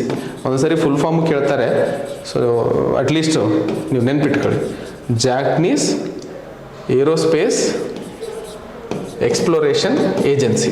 So ಈ ಜಾಪನೀಸ್ ಏರೋಸ್ಪೇಸ್ ಎಕ್ಸ್ಪ್ಲೋರೇಷನ್ ಏಜೆನ್ಸಿ ಪ್ರಮುಖವಾಗಿ 2014ರಲ್ಲಿ ಹಯಾಬುಸಾ ಮಿಷನನ್ನು ಉಡಾವಣೆ ಮಾಡಿತ್ತು. ಹಯಾಬುಸಾ ಮಿಷನ್ನ ಮೂಲ ಉದ್ದೇಶ ಏನು ಅಂತ ಕೇಳಿದಾಗ, ನಾವು ಬಾಹ್ಯಾಕಾಶದಲ್ಲಿ ಕಾಣಿಸ್ಕೊಳ್ಳುವಂತಹ ಆಸ್ಟ್ರಾಯ್ಡ್ಸ್ಗಳು ಏನಿದಾವಲ್ಲ, ಅಂದರೆ ಸಣ್ಣ ಸಣ್ಣ ಕಲ್ಲುಗಳು ಅಂತಲೇ ಕರಿಬಹುದು. ಸೊ ಆ ಕಲ್ಲುಗಳ ಒಂದು ಮಣ್ಣಿನ ಅಂಶವನ್ನು, ಡಸ್ಟ್ ಅಥವಾ ಇದನ್ನು ಕಲೆಕ್ಟ್ ಮಾಡಿ ಹಿಂತಿರುಗಿ ಭೂಮಿಗೆ ತಂದು, ಸೊ ಭೂಮಿಯ ಉಗಮಕ್ಕೆ ಸಂಬಂಧಿಸಿದಂತೆ ಒಂದಿಷ್ಟು ಮಾಹಿತಿಯನ್ನು ತಿಳ್ಕೊಳ್ಳೋದಕ್ಕೆ ಈ ಆಸ್ಟ್ರಾಯ್ಡ್ಸ್ ಮಾಹಿತಿಯನ್ನು ಒದಗಿಸುತ್ತೆ ಅನ್ನುವಂಥದ್ದು. ಸೊ ಹಯಾಬುಸಾ 2ನೇ ಮಿಷನನ್ನು ಈಗ ಉಡಾವಣೆ ಮಾಡ್ತಾ ಇರುವಂತಹ ಸಂದರ್ಭದಲ್ಲಿ ಹಯಾಬುಸಾ 1ನೇ ಮಿಷನ್ ಸಕ್ಸಸ್ಫುಲ್ ಆಗಿತ್ತು. ಸೊ ಹಯಾಬುಸಾ ಮಿಷನ್ ಯಾವ ರಾಷ್ಟ್ರಕ್ಕೆ ಸಂಬಂಧಿತವಾಗಿದೆ ಅನ್ನುವಂತಹ ಪ್ರಶ್ನೆ ನಿಮಗೆ ಎಕ್ಸಾಮಲ್ಲಿ ಕೇಳುವಂತಹ ಸಾಧ್ಯತೆಗಳಿರುವಂಥದ್ದು. ಸೊ ಅದನ್ನು ಜಪಾನ್ ಮಾಡಿತ್ತು ಅನ್ನುವಂಥದ್ದು ನೆನ್ಪಿಟ್ಕೊಳ್ಳಿ. ನೆಕ್ಸ್ಟ್ ಬಹಳ ಪ್ರಮುಖವಾಗಿರುವಂಥದ್ದು ರೈಸಿನಾ ಡೈಲಾಗ್ ಅನ್ನುವಂಥದ್ದು. ರೈಸಿನಾ ಡೈಲಾಗ್ ಪ್ರಮುಖವಾಗಿ 2016ರಿಂದ ಭಾರತ ಸರ್ಕಾರ ನವದೆಹಲಿಯಲ್ಲಿ ನಡೆಸ್ಕೊಂಡು ಹೋಗ್ತಾ ಇರುವಂತಹ ಒಂದು ಪ್ರಮುಖವಾದಂತಹ ಡೈಲಾಗ್ ಆಗಿರುವಂಥದ್ದು ಅಥವಾ ಸಮ್ಮಿಟ್ ಆಗಿರುವಂಥದ್ದು. ಇದರಲ್ಲಿ ಮಲ್ಟಿ ಸ್ಟೇಕ್ ಹೋಲ್ಡರ್ಸ್ ಪಾಲ್ಗೊಳ್ತಾರೆ. ಮಲ್ಟಿ ಸ್ಟೇಕ್ ಹೋಲ್ಡರ್ಸ್ ಅಂದರೆ ಏನು? ಮಲ್ಟಿ ಸ್ಟೇಕ್ ಅಂದರೆ ಬೇರೆ ಬೇರೆ ಕ್ಷೇತ್ರದಲ್ಲಿ ಇರುವಂಥವರು ಪಾಲ್ಗೊಳ್ತಾರೆ. ಉದಾಹರಣೆಗೆ ಸರ್ಕಾರದ ಪ್ರತಿನಿಧಿಗಳು, ಪ್ರೈವೇಟ್ ಕ್ಷೇತ್ರದಲ್ಲಿ ಕೆಲಸ ಮಾಡ್ತಿರುವಂತಹ ಪ್ರಮುಖ ವ್ಯಕ್ತಿಗಳು, ಮೀಡಿಯಾದಲ್ಲಿ ಇರುವಂಥವರು, ಅದೇ ರೀತಿಯಲ್ಲಿ ಅಕಾಡೆಮಿಕ್ಸಲ್ಲಿ ಕೆಲಸ ಮಾಡ್ತಾ ಇರುವಂತಹ ಪ್ರಮುಖವಾದಂತಹ ವ್ಯಕ್ತಿಗಳು. ಹೀಗೆ ವಿವಿಧ ಕ್ಷೇತ್ರದಿಂದ ಒಂದಾಗಿ ಒಂದು ಕಡೆ ಬಂದು ಅವರ ಉದ್ದೇಶ ಏನು? ಪ್ರಪಂಚದಲ್ಲಿ ಆಗ್ತಾ ಇರುವಂತಹ ರಾಜಕೀಯ ಬದಲಾವಣೆಗಳು ಹೇಗೆ ಭಾರತದ ಮೇಲೆ ಪ್ರಭಾವ ಬೀಳ್ತವೆ ಮತ್ತು ನಾವೇನು ಮಾಡಬೇಕು, ಹಾಗೂ ಅಂತಾರಾಷ್ಟ್ರೀಯ ಆರ್ಥಿಕ ವ್ಯವಸ್ಥೆ, ಜಿಯೋ ಎಕಾನಮಿ, ಸೊ ರಾಜಕೀಯ ಮತ್ತು ಆರ್ಥಿಕ ವ್ಯವಸ್ಥೆಗೆ ಸಂಬಂಧಿಸಿದಂತೆ ಏನೆಲ್ಲ ಕ್ರಮಗಳನ್ನು ಕೈಗೊಳ್ಳಬೇಕು ಅನ್ನುವಂತಹ ವಿಷಯಕ್ಕೆ ಸಂಬಂಧಿಸಿದಂತೆ ಬಹಳ ಪ್ರಮುಖವಾಗಿ ಕೆಲಸಗಳನ್ನು ನಡೆಸ್ಕೊಂಡು ಹೋಗುವಂಥದ್ದು ರೈಸಿನಾ ಡೈಲಾಗ್ದು ಮೂಲ ಉದ್ದೇಶವಾಗಿರುತ್ತದೆ. ಸೊ ರೈಸಿನಾ ಡೈಲಾಗ್ ಪ್ರತಿ ವರ್ಷ ಯಾರು ಆರ್ಗನೈಸ್ ಮಾಡ್ತಾರೆ ಅಥವಾ ಯಾರು ಇದನ್ನು ಕೈಗೊಳ್ತಾರೆ ಅಂತಂದಾಗ observer research foundation, observer research foundation, ಈ ಒಂದು foundation ministry of external affairs ಕೆಳಗಡೆ ಕೆಲಸ ಮಾಡುತ್ತದೆ. So ministry of external affairs ಕೆಳಗಡೆ ಇರುವಂತಹ ಈ ಫೌಂಡೇಶನ್ ಪ್ರಮುಖವಾಗಿ ಪಾಲಿಸಿ ಥಿಂಕ್ ಟ್ಯಾಂಕ್ ಆಗಿ ಕೆಲಸವನ್ನು ಮಾಡುತ್ತೆ. ಯಾವ ರೀತಿ ಮಿನಿಸ್ಟ್ರಿ ಆಫ್ ಎಕ್ಸ್ಟರ್ನಲ್ ಅಫೇರ್ಸ್ ತನ್ನ ಕೆಲಸಗಳನ್ನು ಕೈಗೊಳ್ಳೋ ಅವಶ್ಯಕತೆ ಇದೆ ಅನ್ನುವಂತಹ ವಿಷಯಕ್ಕೆ ಸಂಬಂಧಿಸಿದಂತೆ ಹೆಚ್ಚಿನ ಪಾತ್ರವನ್ನು ವಹಿಸುತ್ತೆ. ಈ ಅಬ್ಸರ್ವರ್ ರಿಸರ್ಚ್ ಫೌಂಡೇಶನನ್ನು 1990ರಲ್ಲಿ ಒಂದು ನಾನ್ ಪಾರ್ಟಿಸನ್, ಅಂದರೆ ಯಾವುದೇ ಒಂದು ಎಕ್ಸ್ಪೀರಿಯನ್ಸಸ್ಸು ಅಥವಾ ಯಾವುದೇ ಒಂದು ಒತ್ತಡ ಇಲ್ಲದೆ ನ್ಯೂಟ್ರಲ್ ಆಗಿ ಒಪಿನಿಯನ್ ಕೊಡುವಂಥದ್ದು ಈ ಅಬ್ಸರ್ವರ್ ರಿಸರ್ಚ್ ಫೌಂಡೇಶನ್ನ ಮೂಲ ಉದ್ದೇಶವಾಗಿರುತ್ತದೆ. ಸೊ ಆ ಒಂದು ನಿಟ್ಟಿನಲ್ಲಿ ರೈಸಿನಾ ಡೈಲಾಗ್ ಬಹಳ ಪ್ರಮುಖವಾಗಿರುತ್ತೆ. ಅದನ್ನು ಆರ್ಗನೈಸ್ ಮಾಡುವಂಥದ್ದು observer research foundation, ministry of external affairs. Next ಬಹಳ ಪ್ರಮುಖವಾಗಿರುವಂಥದ್ದು ಅಟ್ಟುಕಲ್ ಪೊಂಕಲ ಅಂಥೇಳಿ. ಅಟ್ಟುಕಲ್ ಪೊಂಕಲ ಅನ್ನುವಂಥದ್ದು ಒಂದು ಫೆಸ್ಟಿವಲ್, ಅಂದರೆ ಹಬ್ಬ. ಈ ಅಟ್ಟುಕಲ್ ಪಂಕುಲ ಹೆಸರಲ್ಲೇ ಇದೆ, ಅಟ್ಟುಕಲ್ ಭಗವತಿ ದೇವಸ್ಥಾನದ ಮೇಲೆ ಅಥವಾ ದೇವಸ್ಥಾನದ ಭಗವತಿ ದೇವಸ್ಥಾನದ ಒಂದು ಆಚರಣೆಯಲ್ಲಿ ಕೈಗೊಳ್ಳುವಂತಹ ಹಬ್ಬ. ಯಾಕೆ ಇದು ನಮ್ಮ ಕರೆಂಟ್ ಅಫೇರ್ಸಿಗೆ ಇಂಪಾರ್ಟೆಂಟ್ ಇದೆ ಅಂತಂದರೆ, ಮೊದಲನೇದಾಗಿ ಈ ಒಂದು ಹಬ್ಬವನ್ನು ಕೇರಳದಲ್ಲಿ ಆಚರಣೆ ಮಾಡಲಾಗುವಂಥದ್ದು ಇಂಪಾರ್ಟೆಂಟ್, ನಿಮ್ಗೆ ನೆನಪಿಟ್ಕೋಬೇಕು, ಅಟ್ಟುಕಲ್ ಭಗವತಿ ದೇವಸ್ಥಾನ. ಎರಡನೇದು, ಪ್ರಪಂಚದಲ್ಲೇ ಅತಿ ದೊಡ್ಡ ಹೆಣ್ಣು ಮಕ್ಕಳ ಒಂದು ಕಾಂಗ್ಲಿಗರೇಷನ್ ಅಂತ ಕರಿತೀವಿ, ಅಂದರೆ ಹೆಣ್ಣು ಮಕ್ಕಳು ಸೇರಿಕೊಂಡು ಆಚರಣೆ ಮಾಡುವಂತಹ ಒಂದು ಪ್ರಮುಖವಾದಂತಹ ಹಬ್ಬ ಆಗಿರುವಂಥದ್ದು ಈ ಒಂದು ಅಟ್ಟುಕಲ್ ಪೊಂಕಲ ಅನ್ನುವಂಥದ್ದು. ಸೊ ಅಟ್ಟುಕಲ್ ಭಗವತಿ ದೇವಸ್ಥಾನದಲ್ಲಿ ನಡೆಸುವಂತಹ ಈ ಒಂದು ಪ್ರಮುಖವಾದಂತಹ ಆಚರಣೆಯನ್ನು ನೀವು ತಿಳ್ಕೊಬೇಕಾಗಿದೆ. ಮುಂದಿನ ಪ್ರಮುಖವಾದಂತಹ topic sea grasses. Sea grasses ಅಂದರೆ ಸಮುದ್ರದಲ್ಲಿ ಕಾಣಿಸಿಕೊಳ್ಳುವಂತಹ ಹುಲ್ಲಿಗೆ ಸಂಬಂಧಿಸಿದಂತಹ ವಿಷಯವನ್ನು ಇಲ್ಲಿ ಚರ್ಚೆ ಮಾಡ್ತಿರುವಂಥದ್ದು. ಇದು ಯಾಕೆ ನ್ಯೂಸಲ್ಲಿ ಇತ್ತು ಅಂತಂದರೆ, ಮೊದಲನೇದಾಗಿ ಈ ಒಂದು ಹುಲ್ಲನ್ನು ಕೀಮೋಥೆರಪಿ, ಕ್ಯಾನ್ಸರ್ ವಿರುದ್ಧ ಹೊಡೆದಾಡುವಂತಹ ಕೀಮೋಥೆರಪಿಯಲ್ಲಿ ಉಪಯೋಗಿಸಬಹುದು ಅನ್ನುವಂಥದ್ದು ಈ ಸೀ ಗ್ರಾಸಸ್ನ ಪ್ರಾಮುಖ್ಯತೆ ಪಡ್ಕೊಂಡಿದೆ. ಸೀ ಗ್ರಾಸಸ್ನ ಸಂಬಂಧಿತ ಒಂದಿಷ್ಟು ಸ್ಟ್ಯಾಟಿಕ್ ಪಾಯಿಂಟ್ಸ್ಗಳನ್ನು ನೋಡ್ಕೋಬೇಕು ಅಂದಾಗ, ಈ ಸೀ ಗ್ರಾಸಸ್ಗಳು ತಮ್ಮ ಆಹಾರವನ್ನು ಫೋಟೋಸಿಂಥಸಿಸ್ನ ಒಂದು ಅನುಕೂಲದೊಂದಿಗೆ ಅಥವಾ ಸಹಾಯದೊಂದಿಗೆ ತಮ್ಮ ಆಹಾರವನ್ನು ತಯಾರಿ ಮಾಡಿಕೊಳ್ತವೆ. ಈಗ ಬಹಳಷ್ಟು ಗಿಡಗಳು ತಮ್ಮ ಆಹಾರವನ್ನು ತಯಾರಿ ಮಾಡಿಕೊಳ್ಳುವಂತಹ ಒಂದು ಪ್ರಕ್ರಿಯೆಯನ್ನು ಫೋಟೋಸಿಂಥಸಿಸ್ ಅಂತ ಕರಿತೀವಿ, ಅಂದರೆ ಸೂರ್ಯನ ಕಿರಣಗಳನ್ನು ಬಳಸಿಕೊಂಡು ಆಹಾರವನ್ನು ತಯಾರಿ ಮಾಡುವಂಥದ್ದು. ಸೊ ಫೋಟೋಸಿಂಥಸಿಸ್ನನ್ನು ಸಹ ಸೀ ಗ್ರಾಸಸ್ ಬಳಸ್ತವೆ. ಇವೆಲ್ಲ ಪ್ರಪಂಚದಲ್ಲಿ ಎಲ್ಲೆಲ್ಲಿ ಸಿಗುತ್ತೆ ಅಂತಂದರೆ, ಅಂಟಾರ್ಟಿಕಾ ಖಂಡವನ್ನು ಬಿಟ್ಟು ಪ್ರಪಂಚದ ಎಲ್ಲ ಭಾಗಗಳಲ್ಲೂ ಸಹ ನಾವು ಈ ಸೀ ಗ್ರಾಸಸ್ಸನ್ನು ಪಡ್ಕೋಬಹುದು ಅನ್ನುವಂಥದ್ದನ್ನು ಸಹ ಪ್ರಮುಖವಾಗಿ ಇಲ್ಲಿ ನೆನಪಿಟ್ಕೋಬೇಕಾಗಿರುವಂಥದ್ದು. ಇದಲ್ಲದೆ ಇವು ಎಕೋಸಿಸ್ಟಮ್ ಇಂಜಿನಿಯರ್ ಅಂತಲೇ ಕರೆಸ್ಕೊಳ್ಪಡ್ತಾವೆ. ಭಾಳ ಇಂಪಾರ್ಟೆಂಟು. ಎಕೋಸಿಸ್ಟಮ್ ಇಂಜಿನಿಯರ್ ಅಂತ ಯಾವ ಒಂದು ವಿಷಯಗಳನ್ನು ಒಳಗೊಂಡಿರುತ್ತೆ ಅಥವಾ ಯಾವ ಒಂದು ಇದನ್ನು ಕರೀತಾರೆ ಅಂಥೇಳಿ. ಸೊ ಎಕೋಸಿಸ್ಟಮ್ ಇಂಜಿನಿಯರ್ ಅಂತ ಹೇಳಿ ಈ ಒಂದು ಸೀ ಗ್ರಾಸಸ್ಸನ್ನು ಕರೆಯಲಾಗುತ್ತೆ. ಪ್ರಮುಖವಾಗಿ ಯಾಕೆ ಇವ್ರನ್ನ ಇಂಜಿನಿಯರ್ ಅಂತ ಕರೆಯಲಾಗುತ್ತೆ? ಈ ಒಂದು ಸಮುದ್ರದ ಹುಲ್ಲುಗಳು ವಾಟರ್ ಕ್ವಾಲಿಟಿಯನ್ನು ಮೇಂಟೈನ್ ಮಾಡುವಂತಹ ಪ್ರಮುಖವಾದಂತಹ ಕೆಲಸವನ್ನು ಮಾಡ್ತವೆ. ಸೊ ವಾಟರ್ ಕ್ವಾಲಿಟಿ ಮೇಂಟೈನ್ ಮಾಡುವಂಥದ್ದು ಮತ್ತು ನೀರಿನಲ್ಲಿ ಇರುವಂತಹ ಸಣ್ಣ ಸಣ್ಣ ಧೂಳು ಅಥವಾ ಬೇರೆ ಬೇರೆ ಪಾರ್ಟಿಕಲ್ಸ್ಗಳನ್ನು ತೆಗೆದುಹಾಕುವಂಥ, ಫಿಲ್ಟರ್ ಮಾಡುವಂತಹ ಒಂದು ಪ್ರಮುಖವಾದಂತಹ ಕೆಲಸವನ್ನು ಇದು ಸೀ ಗ್ರಾಸಸ್ ಕೈಗೊಳ್ತವೆ. ಸೊ ಸೀ ಗ್ರಾಸಸ್ ಇದ್ದಂತಹ ಸಂದರ್ಭದಲ್ಲಿ ಅಲ್ಲಿ ಒಂದಿಷ್ಟು ನೀರು ಸ್ವಚ್ಛವಾಗಿರುತ್ತದೆ ಅನ್ನುವಂಥದ್ದನ್ನು ಸಹ ನೀವು ಇಲ್ಲಿ ಪ್ರಮುಖವಾಗಿ ನೆನ್ಪಿಟ್ಕೋಬೇಕಾಗಿರುವಂಥದ್ದು. ಓಕೆ, ಎಕೋಸಿಸ್ಟಮ್ ಇಂಜಿನಿಯರ್ಸ್ ಅಂತ ಹೇಳಿ ಯಾವ ಒಂದು ಇದನ್ನು ಕರಿತವೆ. ಯಾಕಂದ್ರೆ ಎನ್ವೈರ್ಮೆಂಟ್ ಇಟ್ಕೊಳ್ಳಿ, ಭಾಳ ಇಂಪಾರ್ಟೆಂಟು. ಬಿಕಾಸ್ ಪೇಪರ್ 1 ಕರೆಂಟ್ ಅಫೇರ್ಸಲ್ಲಿ ಬರಬಹುದು, ಇಲ್ಲ ಪೇಪರ್ 2 ನಮಗೆ ಎನ್ವಿರಾನ್ಮೆಂಟಿಂದ ಮತ್ತು ಸೈನ್ಸ್ ಆ್ಯಂಡ್ ಟೆಕ್ನಾಲಜಿಯಿಂದ 30 ಕ್ವಶನ್ ಬರ್ತಾವೆ, 15 ಕ್ವಶನ್ಸಲ್ಲೂ ಬರಬಹುದು. ಓಕೆ, ನೆಕ್ಸ್ಟ್ ಇಂಪಾರ್ಟೆಂಟ್ ಆಗಿರುವಂಥದ್ದು national tiger conservation authority. So ಅದನ್ನು ಶಾರ್ಟ್ ಫಾರ್ಮಲ್ಲಿ NTCA ಅಂತಲೂ ಕರೀತಾರೆ. So national tiger conservation authority. ನೀವೆಲ್ಲರೂ ಸಹ ಬರ್ಕೋತಿದ್ದೀರಾ ಅಂತ ಅನ್ಕೋತೀನಿ. ಮತ್ತು ನೋಟ್ ಸಿಗುತ್ತೆ, ನಾವ್ಯಾಕೆ ಬರ್ಕೊಳ್ಳೋಣ ಅನ್ನೋ ಸೋಮಾರಿತನ ಬೆಳೆಸ್ಕೋಬೇಡಿ. ಬರೆಯೋದ್ರಿಂದ 2 ಲಾಭಗಳು. ಒಂದು, ನಿಮಗೆ ರಿವಿಷನ್ ಆಗ್ತಾನೂ ಹೋಗುತ್ತೆ. ಎರಡನೇದು, ನಿಮ್ಮ ಮೇನ್ಸ್ ಆನ್ಸರ್ ರೈಟಿಂಗ್ ಸ್ಕಿಲ್ಸು ಸಹ ಡೆವಲಪ್ ಆಗ್ತಾ ಹೋಗ್ತಾವೆ. ಸೊ ಹೇಳ್ಕೊಂತ ಬರ್ಕೊಂತ ಹೋಗುವಂತಹ ಸಂದರ್ಭದಲ್ಲಿ ನಿಮ್ಮ ಆನ್ಸರ್ ರೈಟಿಂಗ್ ಇಂಪ್ರೂವ್ ಆಗುತ್ತೆ. ದಯವಿಟ್ಟು ಸುಮ್ಮನೆ ಯಾವುದೋ ಸಿನಿಮಾ ನೋಡ್ದಂಗೆ ನೋಡಬೇಡಿ, ತಿಳ್ಕೊತಾ ಹೋಗಿ, ಬರಿತಾ ಹೋಗಿ, ಆವಾಗಲೇ ನಿಮಗಿದು ಎಕ್ಸಾಮಿಗೆ ಹೆಲ್ಪ್ ಆಗುತ್ತೆ. So national tiger conservation authority ಪ್ರಮುಖವಾಗಿ ರಚನೆ ಮಾಡಿದ್ದು 2006ರಲ್ಲಿ. ಈ ಒಂದು ಸಂಸ್ಥೆ ರಚನೆ ಮಾಡಿದ್ದು ವೈಲ್ಡ್ ಲೈಫ್ ಪ್ರೊಟೆಕ್ಷನ್ ಆ್ಯಕ್ಟ್ 1972ರ ಆಧಾರದ ಮೇಲೆ. ಸೊ ಈ ಒಂದು ನ್ಯಾಷನಲ್ ಟೈಗರ್ ಕನ್ಸರ್ವೇಷನ್ ಅಥಾರಿಟಿಯ ಅವಶ್ಯಕತೆ ಏನಿತ್ತು?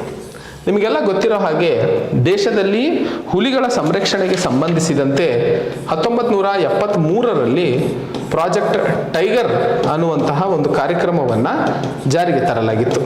ಈಗ ಈ ಪ್ರಾಜೆಕ್ಟ್ ಟೈಗರ್ ಅನ್ನುವಂತಹ ಕಾರ್ಯಕ್ರಮವನ್ನು ಸಕ್ಸಸ್ಫುಲ್ ಆಗಿ ದೇಶದಲ್ಲಿ ಕೈಗೊಳ್ಳಲು ಒಂದು ಸಂಸ್ಥೆಯ ಅವಶ್ಯಕತೆ ಇತ್ತು.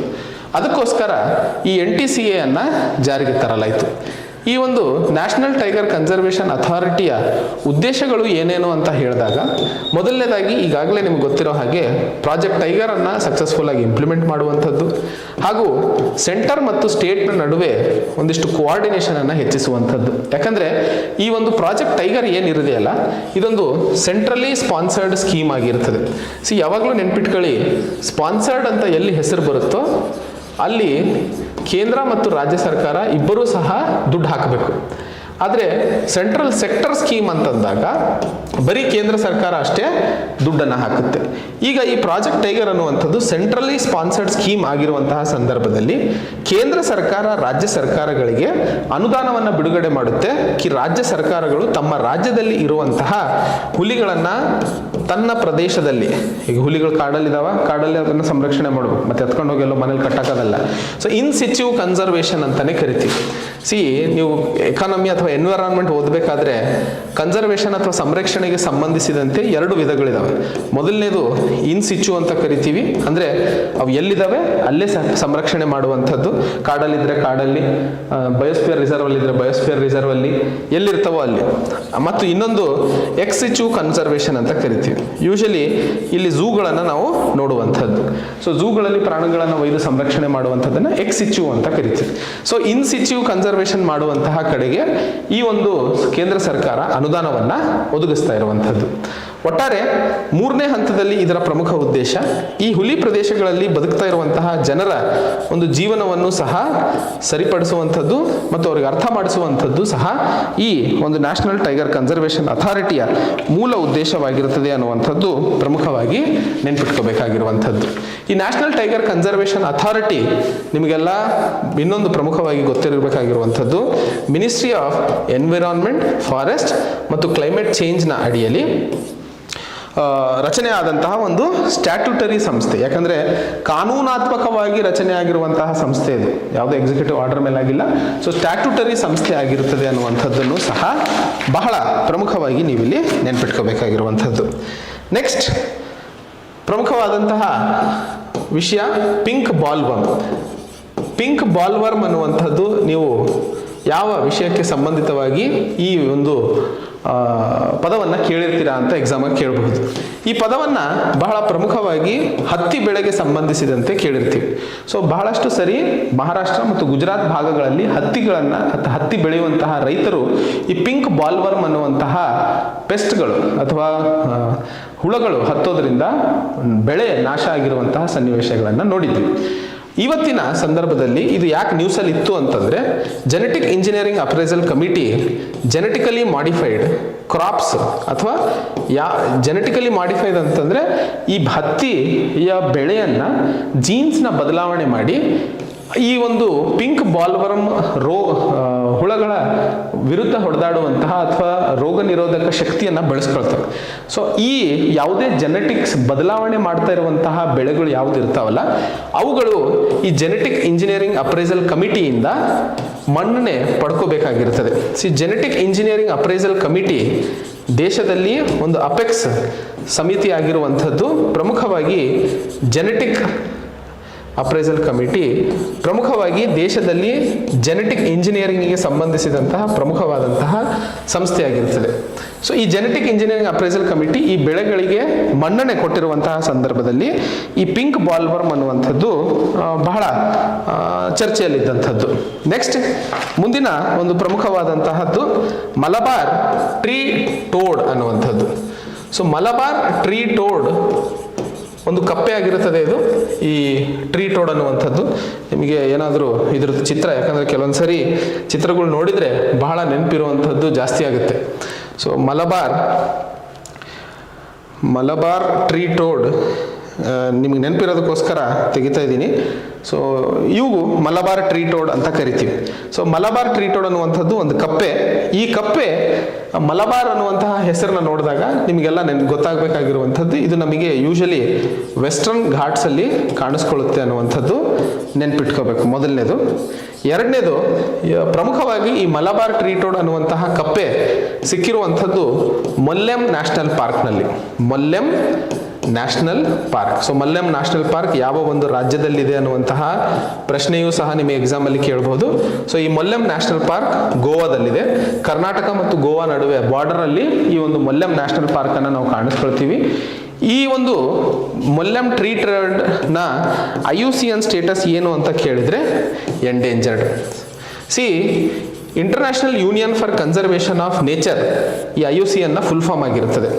ಈ IUCN ಒಂದು ರೆಡ್ ಲಿಸ್ಟ್ ಅಥವಾ ರೆಡ್ ಬುಕ್ ಅನ್ನ ರಿಲೀಸ್ ಮಾಡುತ್ತೆ. ಈ ರೆಡ್ ಬುಕ್ ನಲ್ಲಿ ಈ ಪ್ರಾಣಿ ಮತ್ತು ಪಕ್ಷಿಗಳನ್ನ ತನ್ನ ಒಂದು ಅಸ್ತಿತ್ವಕ್ಕೆ ಸಂಬಂಧಿಸಿದಂತೆ ಅಥವಾ ಅದರದ್ದು ಸಂರಕ್ಷಣೆಗೆ ಅವಶ್ಯಕತೆ ಎಷ್ಟಿದೆ ಅನ್ನುವಂಥ ವಿಷಯಕ್ಕೆ ಸಂಬಂಧಿಸಿದಂತೆ 4 ರೀತಿಯಲ್ಲಿ ಡಿವೈಡ್ ಮಾಡುತ್ತೆ. ಒಂದು ಲೀಸ್ಟ್ ಕನ್ಸರ್ನ್, ಎರಡನೇದು ವಲ್ನರಬಲ್, ಮೂರನೇದು ಎಂಡೇಂಜರ್ಡ್ ಹಾಗೂ 4ನೇದು ಕ್ರಿಟಿಕಲಿ ಎಂಡೇಂಜರ್ಡ್. ಸೊ 4 ರೀತಿಯಲ್ಲಿ ನಾವು ಕಾಣಿಸ್ಕೊಳ್ತೀವಿ. ಸೊ ಈಗ ಕ್ರಿಟಿಕಲಿ ಎಂಡೇಂಜರ್ಡ್ ಅಂದರೆ ತುಂಬ ಜಾಸ್ತಿ ಅದರ ಸಂರಕ್ಷಣೆಯ ಅವಶ್ಯಕತೆ ಇದೆ. ಎಂಡೇಂಜರ್ಡ್ ಅಂದರೆ ಅದರ ನೆಕ್ಸ್ಟ್ ಲೆವೆಲ್, ವಲ್ನರಬಲ್ ಅಂದರೆ ಅದರ ನೆಕ್ಸ್ಟ್ ಲೆವೆಲ್, ಲೀಸ್ಟ್ ಕನ್ಸರ್ನ್ ಅಂದರೆ ಅತಿ ಕಡಿಮೆ. ಸೊ ಈ endangered status Malabar tree toad ಆಗಿರುತ್ತದೆ. ಎಕ್ಸಾಮಿನೇಷನಲ್ಲಿ ಬಹಳಷ್ಟು ಸರಿ ಕೇಳಿದ್ದಾರೆ. ಸೊ ಆ ಒಂದು ಕಾರಣಕ್ಕೆ ದಯವಿಟ್ಟು ನೆನ್ಪಿಟ್ಕೊಳ್ಳಿ. ಹಾಗೂ ಈ ಒಂದು ಮಲಬಾರ್ ಅಥವಾ ಮಲ್ಯಂ ನ್ಯಾಷನಲ್ ಪಾರ್ಕ್ನಲ್ಲಿ ಒಂದು ದೇವಸ್ಥಾನವೂ ಸಹ ಇದೆ. ಈ ಒಂದು ದೇವಸ್ಥಾನವನ್ನ ಕದಂಬ ಶಾಸನದ ಅಥವಾ ಕದಂಬರ ಆಳ್ವಿಕೆಯ ಸಂದರ್ಭದಲ್ಲಿ ಕಟ್ಟಲಾಗಿದೆ ಅನ್ನುವಂಥದ್ದನ್ನು ಸಹ ಬಹಳ ಪ್ರಮುಖವಾಗಿ ಇಲ್ಲಿ ಹೇಳಲು ಪ್ರಯತ್ನಿಸ್ತಿರುವಂಥದ್ದು. ತುಂಬ ಇಂಪಾರ್ಟೆಂಟ್, ಇದು ಸಹ ನೆನ್ಪಿಟ್ಕೊಳ್ಳಿ. ನೆಕ್ಸ್ಟ್ ಬಹಳ ಪ್ರಮುಖವಾಗಿರುವಂಥದ್ದು ಬಂಜಾರ ಕಮ್ಯುನಿಟಿಗೆ ಸಂಬಂಧಿಸಿದಂತಹ ಒಂದು ಚರ್ಚೆ. ಸೊ ಬಂಜಾರ ಕಮ್ಯುನಿಟಿ ಅಥವಾ ಬಂಜಾರ ಸಮುದಾಯ ಬಹಳ ಪ್ರಮುಖವಾಗಿ ನಾವು ಕಾಣಿಸ್ಕೊಳ್ಳುವಂಥದ್ದು ತೆಲಂಗಾಣ, ಆಂಧ್ರ ಪ್ರದೇಶ್ ಮತ್ತು ಕೇರಳ ರಾಜ್ಯಗಳಲ್ಲಿ, ಕರ್ನಾಟಕ ರಾಜ್ಯಗಳಲ್ಲಿ. ಈ ಬಂಜಾರ ಸಮುದಾಯವು ಸಾಮಾನ್ಯವಾಗಿ ಎಲ್ಲರ ಜೊತೆಯಲ್ಲಿ ಊರಲ್ಲಿರಲ್ಲ. ಸೊ ಊರಿನ ಹೊರಗಡೆ ಒಂದು ತಾಂಡಗಳನ್ನು ನಿರೂಪಣೆ ಮಾಡಿಕೊಂಡು ತಾಂಡಗಳಲ್ಲಿ ಬದುಕುವಂತಹ ಒಂದು ಜೀವನ ಶೈಲಿಯನ್ನು ನಾವು ನೋಡ್ತೀವಿ. ಈ ಒಂದು ಬಂಜಾರ ಸಮುದಾಯವು ಗೋರ್ಬೋಲಿ ಅನ್ನುವಂತಹ ಭಾಷೆಯನ್ನು ಮಾತಾಡಿರ್ತಾರೆ. ಇದಲ್ಲದೆ ಈ ಒಂದು ಗೋರ್ಬೋಲಿಯನ್ನ ಲಂಬಾಡಿ ಅಂತಲೂ ಕರೆಯಲ್ಪಡುವಂಥದ್ದು. ಇದಲ್ಲದೆ ಫೈರ್ ಡಾನ್ಸ್ ಮತ್ತು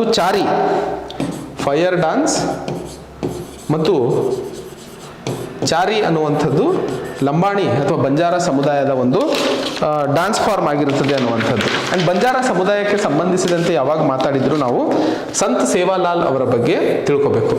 ಸಂತ್ ಸೇವಾಲಾಲ್ ಅವರು ಒಂದು ಸಾಮಾಜಿಕ ಪರಿವರ್ತನೆಗೆ ಸಂಬಂಧಿಸಿದಂತೆ ಪ್ರಯತ್ನ ಮಾಡಿದಂತಹ ಒಬ್ಬ ಮಹಾನ್ ವ್ಯಕ್ತಿ, ಸೋಷಲ್ ರಿಫಾರ್ಮರ್ ಮತ್ತು ಸ್ಪಿರಿಚುವಲ್ ಟೀಚರ್ ಅಂತಲೇ ಕರೆಯಲ್ಪಡ್ಕೊಳ್ತಾರೆ. ಸೊ ಬಂಜಾರ ಸಮುದಾಯಕ್ಕೆ ಒಂದಿಷ್ಟು ಜ್ಞಾನ ಹಾಗೂ ಸ್ಕಿಲ್ಸನ್ನು ಹೆಚ್ಚಿಸುವಂಥದ್ದು ಮತ್ತು ಸಂತ ಸೇವಾಲಾಲ್ ಅವರ ಹತ್ರ ಒಂದಿಷ್ಟು ಆಯುರ್ವೇದಿಕ್ ಜ್ಞಾನವೂ ಇದ್ದಂತಹ ಸಂದರ್ಭದಲ್ಲಿ ಬಂಜಾರ ಸಮುದಾಯದ ಒಂದಿಷ್ಟು ರೋಗ ನಿರೋಧಕ ವಸ್ತುಗಳನ್ನು ಅಥವಾ ಒಂದಿಷ್ಟು ಬ್ಲ್ಯಾಕ್ ಮ್ಯಾಜಿಕ್ಕಿಗೆ ಸಂಬಂಧಿಸಿದಂತೆ ಇದ್ದಂತಹ ಒಂದು ಅಜ್ಞಾನವನ್ನು ಹಿಂಪಡಿಸುವಂಥ ಅಥವಾ ಹಿಂದೆ ಹಾಕುವಂತಹ ನಿಟ್ಟಿನಲ್ಲಿ ಮಹಾನ್ ಕ್ಷೇತ್ರದಲ್ಲಿ ಕೆಲಸ ಮಾಡಿದ್ದಾರೆ ಅನ್ನುವಂಥದ್ದನ್ನು ಸಹ ನಾವು ಇಲ್ಲಿ ಪ್ರಮುಖವಾಗಿ ನೆನ್ಪಿಟ್ಕೋಬೇಕಾಗಿರುವಂಥದ್ದು. ಓಕೆ, ಇದು ಬಹಳ ಇಂಪಾರ್ಟೆಂಟ್ ಆಗಿದೆ ಬಂಜಾರ ಸಮುದಾಯಕ್ಕೆ ಸಂಬಂಧಿಸಿದಂತೆ ನಾವು ಕಲಿಬೇಕಾದಂತಹ ವಿಷಯಗಳಲ್ಲಿ. ನೆಕ್ಸ್ಟ್ ಪ್ರಮುಖವಾದಂಥದ್ದು Karakattam dance. Karakattam dance. So Karakattam dance ಪ್ರಮುಖವಾಗಿ ಚರ್ಚೆಯಲ್ಲಿದ್ದಂಥದ್ದು ಉಸ್ತಾದ್ ಬಿಸ್ಮಿಲ್ಲಾ ಖಾನ್ ಯುವ ಪ್ರಶಸ್ತಿಯನ್ನ ವಿ ದುರ್ಗಾದೇವಿ ಅನ್ನುವಂತಹ ಒಂದು ಕರಕಟ್ಟಂ ಡ್ಯಾನ್ಸರಿಗೆ, ವಿ ದುರ್ಗಾದೇವಿ ಅನ್ನುವಂತಹ ಒಂದು ಕರಕಟ್ಟಂ ಡ್ಯಾನ್ಸರಿಗೆ ಉಸ್ತಾದ್ ಬಿಸ್ಮಿಲ್ಲಾ ಯುವ ಪುರಸ್ಕಾರ ಅನ್ನ ಕೊಟ್ಟಿರುವಂತಹ ಸಂದರ್ಭದಲ್ಲಿ ಚರ್ಚೆಯಲ್ಲಿ ಇದ್ದಂಥದ್ದು. ಸೊ ಈ ಒಂದು ಸಂದರ್ಭದಲ್ಲಿ ಕರಕಟ್ಟಂ ಡ್ಯಾನ್ಸ್ ಅನ್ನುವಂಥದ್ದು ಒಂದು ಫೋಕ್ ಡ್ಯಾನ್ಸ್ ಆಗಿರುತ್ತದೆ. ಫೋಕ್ ಡ್ಯಾನ್ಸ್ ಅಂದರೆ ಲೋಕಲ್ ಆಗಿ ಡ್ಯಾನ್ಸ್ ಮಾಡುವಂಥದ್ದು. ಇದನ್ನ ಮರಿಯಮ್ಮನ್ ಒಂದು ಆಚರಣೆ ಅಥವಾ ಹಬ್ಬವನ್ನು ಆಚರಣೆ ಮಾಡ್ತಾ ಇರುವಂತಹ ಸಂದರ್ಭದಲ್ಲಿ ಮಳೆ ದೇವರಾಗಿ ಈ ಒಂದು ಮರಿಯಮ್ಮನ ಒಂದು ಜಾತ್ರೆಯಲ್ಲಿ ಈ ಕರಿಯಕಟ್ಟಂ ಅನ್ನುವಂತಹ ಡ್ಯಾನ್ಸನ್ನು ಮಾಡಲಾಗುತ್ತದೆ ಅನ್ನುವಂಥದ್ದನ್ನು ಸಹ ಪ್ರಮುಖವಾಗಿ ನೆನ್ಪಿಟ್ಕೋಬೇಕಾಗಿರುವಂಥದ್ದು. ಈ ಬಿಸ್ಮಿಲ್ಲಾ ಯುವ ಪುರಸ್ಕಾರಿಗೆ ಸಂಬಂಧಿಸಿದಂತೆ ಒಂದು ಮುಂದಿನ ಒಂದು ಆರ್ಟಿಕಲಲ್ಲಿ ನಾನು ಹೇಳ್ತೀನಿ ಈ ಒಂದು ತಿಂಗಳಲ್ಲೇ, ಅದನ್ನು ಮುಂದೆ ನೋಡೋಣ. ನೆಕ್ಸ್ಟ್ ಮುಂದಿನ ಒಂದು ಪ್ರಮುಖವಾದಂತಹ ಎಕ್ಸಸೈಸ್ ಡೆಸರ್ಟ್ ಫ್ಲಾಗ್ ಅಂತ ಹೇಳಿ. ಎಕ್ಸಸೈಸ್ ಡೆಸರ್ಟ್ ಫ್ಲಾಗ್ 8 ಅನ್ನುವಂಥದ್ದು. ಸೊ ಎಕ್ಸಸೈಸ್ ಡೆಸರ್ಟ್ ಫ್ಲಾಗ್ ಯಾವ ಎರಡು ರಾಷ್ಟ್ರಗಳ ನಡುವೆ ನಡೆಯುತ್ತೆ ಅಂತಂದರೆ UAE ಮತ್ತು ಭಾರತದ ನಡುವೆ ನಡೆಯುವಂತಹ ಒಂದು ಪ್ರಮುಖವಾದಂತಹ ಏರ್ಫೋರ್ಸ್, ಎರಡು ರಾಷ್ಟ್ರಗಳ ನಡುವೆ ಇರುವಂತಹ ವಾಯುಸೈನ್ಯ ನಡೆಸುವಂತಹ ಒಂದು ಎಕ್ಸಸೈಸ್ ಇದಾಗಿರುವಂಥದ್ದು. ಸೊ ಭಾರತ ಮತ್ತು UAE ಜೊತೆಯಲ್ಲಿ France, Kuwait, Australia, UK, Bahrain, Morocco, Spain, Korea, USA ರಾಷ್ಟ್ರಗಳು ಸಹ ಪಾರ್ಟಿಸಿಪೇಟ್ ಮಾಡ್ತವೆ. ಬಟ್ ಬಹಳ ಪ್ರಮುಖವಾಗಿ ಇದು UAE ಮತ್ತು ಭಾರತದ ನಡುವೆ ನಡೆಯುವಂಥದ್ದು ಅನ್ನೋದನ್ನು ನೆನ್ಪಿಟ್ಕೊಳ್ಳಿ. ಅಂದರೆ ಪ್ರತಿ ವರ್ಷ ಈ ಒಂದು ಡೆಸರ್ಟ್ ಫ್ಲಾಗನ್ನು ಆರ್ಗನೈಸ್ ಮಾಡುವಂಥದ್ದು UAE ಬೇರೆ ಬೇರೆ ರಾಷ್ಟ್ರಗಳನ್ನು ಕರೆಸುತ್ತೆ, ಅಲ್ಲಿಗೆ ಬನ್ನಿ ಅಂತ ಹೇಳಿ. ಅಲ್ಲಿ ಬೇರೆ ಬೇರೆ ರಾಷ್ಟ್ರಗಳು ಯಾರೆಲ್ಲ ಆಹ್ವಾನಿತರಿರ್ತಾರೋ ಅವರೆಲ್ಲ ಬರ್ಬೋದು. ಬಟ್ ಭಾರತ ಮತ್ತು UAE ಅಂತ ಹೇಳಿ ನಿಮಗೆ ಏನಾದರೂ ಆಪ್ಷನಲ್ಲಿ ಇದ್ದರೆ ಭಾರತ ಮತ್ತು UAE ಅಂತಾನೆ ಹಾಕಿ. ಹಾಗೂ ಭಾರತ ಮತ್ತು UAE ಮಧ್ಯೆ ನಡೆಯುವಂತಹ ಇನ್ನಿತರ ಎಕ್ಸಸೈಸ್ಗಳು ಯಾವುವು ಅಂತಂದಾಗ ಬೈಲ್ಯಾಟ್ ಅಂದರೆ ಬೈಲ್ಯಾಟ್ರಲ್ ನೇವಲ್ ಎಕ್ಸಸೈಸ್ ಅಂತಾನೆ ಕರಿತೀವಿ. ಇದಲ್ಲದೆ ಡೆಸರ್ಟ್ ಈಗಲ್ ಅಂತ ಹೇಳಿ ಇನ್ನೊಂದಿದೆ, ಡೆಸರ್ಟ್ ಈಗಲ್. ಇದು ಎರಡು ರಾಷ್ಟ್ರಗಳ ನಡುವೆ ನಡೆಯುವಂತಹ ಏರ್ಫೋರ್ಸ್ ಎಕ್ಸಸೈಸ್ ಆಗಿರುವಂಥದ್ದು. ಸೊ ಒಂದು ವೇಳೆ ನಿಮಗೆ ಡೆಸರ್ಟ್ ಈಗಲ್ ಅಂತ ಬಂದರೂ ಸರಿ ಅಥವಾ ಡೆಸರ್ಟ್ ಫ್ಲಾಗ್ ಅಂತ ಬಂದರೂ ಸರಿ, ಆಪ್ಷನ್ಸ್ಗಳನ್ನು ಕನ್ಫ್ಯೂಸ್ ಮಾಡ್ಕೋಬೇಡಿ. ಒಂದೊಂದು ಸರಿ ಕನ್ಫ್ಯೂಸ್ ಮಾಡೋದಕ್ಕೇ ಕೊಡ್ತಾರೆ. ಸೊ ಈ ಬೈಲ್ಯಾಟ್ ಅನ್ನುವಂಥದ್ದು ಇಂಡಿಯಾ ಮತ್ತು UAE ನಡುವೆ ನಡೆಯುವಂತಹ ಒಂದು ನೇವಲ್ ಎಕ್ಸಸೈಸ್ ಆಗಿರ್ತದೆ ಅನ್ನುವಂಥದ್ದನ್ನು ನೆನ್ಪಿಟ್ಕೊಳ್ಳಿ. ನೆಕ್ಸ್ಟ್ IREDA, ಇದ್ರ ಫುಲ್ ಫಾರ್ಮ್ ಏನು ಅಂತ ಕೇಳಿದಾಗ ಇಂಟರ್ನ್ಯಾಷನಲ್ ಅಥವಾ Indian renewable energy development agency. Indian renewable energy development agency. ಈ IRDA ಪ್ರಮುಖವಾಗಿ ಗುಜರಾತಲ್ಲಿ ಒಂದು ಪ್ರಮುಖವಾದಂತಹ IFSC international financial service centre ಅಂತ ಹೇಳಿ ಏನು ರಚನೆ ಮಾಡಲಾಗಿತ್ತು, IFSC ಅಂತ ಹೇಳಿ ಅಥವಾ ಗಿಫ್ಟ್ ಸಿಟಿ ಅಂತಲೂ ಕರಿತೀವಿ. ಇಂಟರ್ನ್ಯಾಷನಲ್ ಫೈನಾನ್ಷಿಯಲ್ ಸರ್ವಿಸ್ ಸೆಂಟರ್, ಇದನ್ನು ಗಿಫ್ಟ್ IFSC ಅಂತಲೇ ಕರಿತೀವಿ. ಆ್ಯಂಡ್ ಈ ರೀತಿಯ ಒಂದು IFSC ಅನ್ನುವಂತಹ ಒಂದು ಅಂತಾರಾಷ್ಟ್ರೀಯ ಮಟ್ಟದಲ್ಲಿ ನಡೆಯುವಂತಹ ಆರ್ಥಿಕ ವ್ಯವಹಾರಗಳ ಸಂಬಂಧಿತವಾದಂತಹ ಒಂದು ಸೆಂಟರ್ ಅಥವಾ ಸಿಟಿಯನ್ನು ಅಥವಾ ಜಾಗವನ್ನು ಭಾರತದಲ್ಲಿ ಏಕೈಕವಾಗಿ ಇರುವಂಥದ್ದು ಈ ಗುಜರಾತ್ನಲ್ಲಿ ಮಾತ್ರ.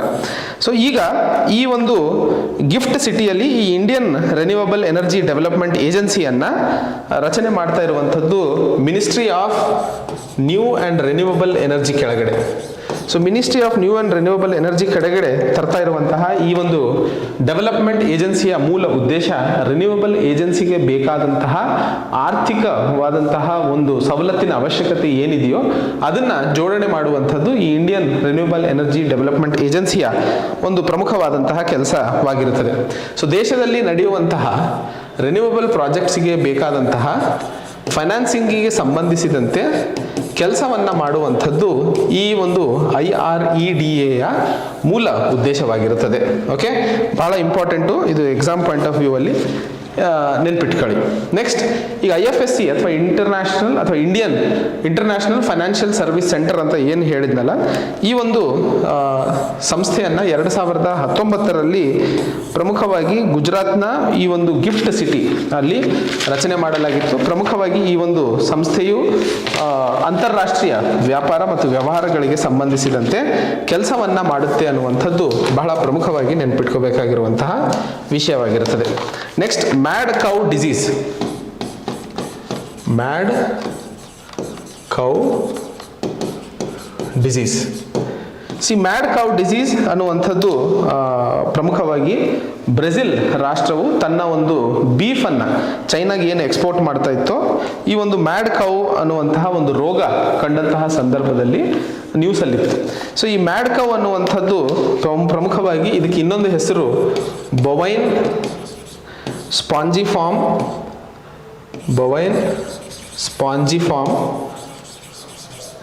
ಎನ್ಸೆಫಿಲೋಪತಿ ಅಂತಲೂ ಕರೆಯಲಾಗುತ್ತದೆ. ಈ ಒಂದು ಮ್ಯಾಡ್ ಕೌ ಡಿಸೀಸ್ನ ಅಡಿಯಲ್ಲಿ ಏನಾದರೂ ರೋಗ ಹತ್ಕೊಂಡಂತಹ ಸಂದರ್ಭದಲ್ಲಿ ಆ ಒಂದು ಹಸುವಿನ ನರ್ವಸ್ ಸಿಸ್ಟಮ್ ಏನಿರುತ್ತಲ್ಲ ಆ ನರ್ವಸ್ ಸಿಸ್ಟಮ್ ಎಫೆಕ್ಟ್ ಆಗುತ್ತೆ. ಆ ನರ್ವಸ್ ಸಿಸ್ಟಮ್ ಎಫೆಕ್ಟ್ ಆದಂತಹ ಸಂದರ್ಭದಲ್ಲಿ ನಿಮಗೆಲ್ಲ ಗೊತ್ತೇ ಇದೆ, ಅದು ಬೇರೆ ಯಾವುದೇ ರೀತಿಯಲ್ಲಿ ಬಳಸಲು ಸಾಧ್ಯವಾಗೋದಿಲ್ಲ. ಮತ್ತು ಆ ರೀತಿಯ ಒಂದು ಹಸುವಿನ ಮಾಂಸವನ್ನು ತಿಂದಂತಹ ಸಂದರ್ಭದಲ್ಲಿ ಪ್ರಮುಖವಾದಂತಹ ರೋಗಗಳು ಮನುಷ್ಯನಿಗೆ ಹರಡುವಂತಹ ಸಾಧ್ಯತೆಗಳಿರುವಂತಹ ಸಂದರ್ಭದಲ್ಲಿ ಬ್ರೆಜಿಲ್ ತನ್ನ ಒಂದು ಬೀಫ್ ಎಕ್ಸ್ಪೋರ್ಟನ್ನು ಚೈನಾಗೆ ನಿಲ್ಲಿಸಿರುವಂತಹ ಸಂದರ್ಭದಲ್ಲಿ ಇದು ಚರ್ಚೆಯಲ್ಲಿತ್ತು. ಮ್ಯಾಡ್ ಕೌ ಡಿಸೀಸ್ ಬ್ರೆಜಿಲ್ ರಾಷ್ಟ್ರದಲ್ಲಿ ಕಂಡಂತಹ ಒಂದು ಹಸುಗಳಿಗೆ ಸಂಬಂಧಿಸಿದಂತಹ ರೋಗವಾಗಿತ್ತು ಅನ್ನುವಂಥದ್ದನ್ನು ನೆನಪಿಟ್ಕೊಳ್ಳಿ. ನೆಕ್ಸ್ಟ್, ಈ ಅನಯಿಂಗ್ ಫೆಸ್ಟಿವಲ್, UNYING ಫೆಸ್ಟಿವಲ್. ಈ ಒಂದು ಫೆಸ್ಟಿವಲನ್ನು ಪ್ರಮುಖವಾಗಿ ಆಚರಣೆ ಮಾಡಿದ್ದು ಅರುಣಾಚಲ್ ಪ್ರದೇಶದಲ್ಲಿ. ಯಾವ ರಾಜ್ಯದಲ್ಲಿ ಈ ಒಂದು ಉನಾಯಿಂಗ್ ಫೆಸ್ಟಿವಲನ್ನು ಆಚರಣೆ ಮಾಡಲಾಯಿತು ಅಂತಂದರೆ ಅರುಣಾಚಲ್ ಪ್ರದೇಶದಲ್ಲಿ. ಯಾವ ಒಂದು ಮಿನಿಸ್ಟ್ರಿ ಇದನ್ನು ಆಚರಣೆ ಮಾಡಿತು?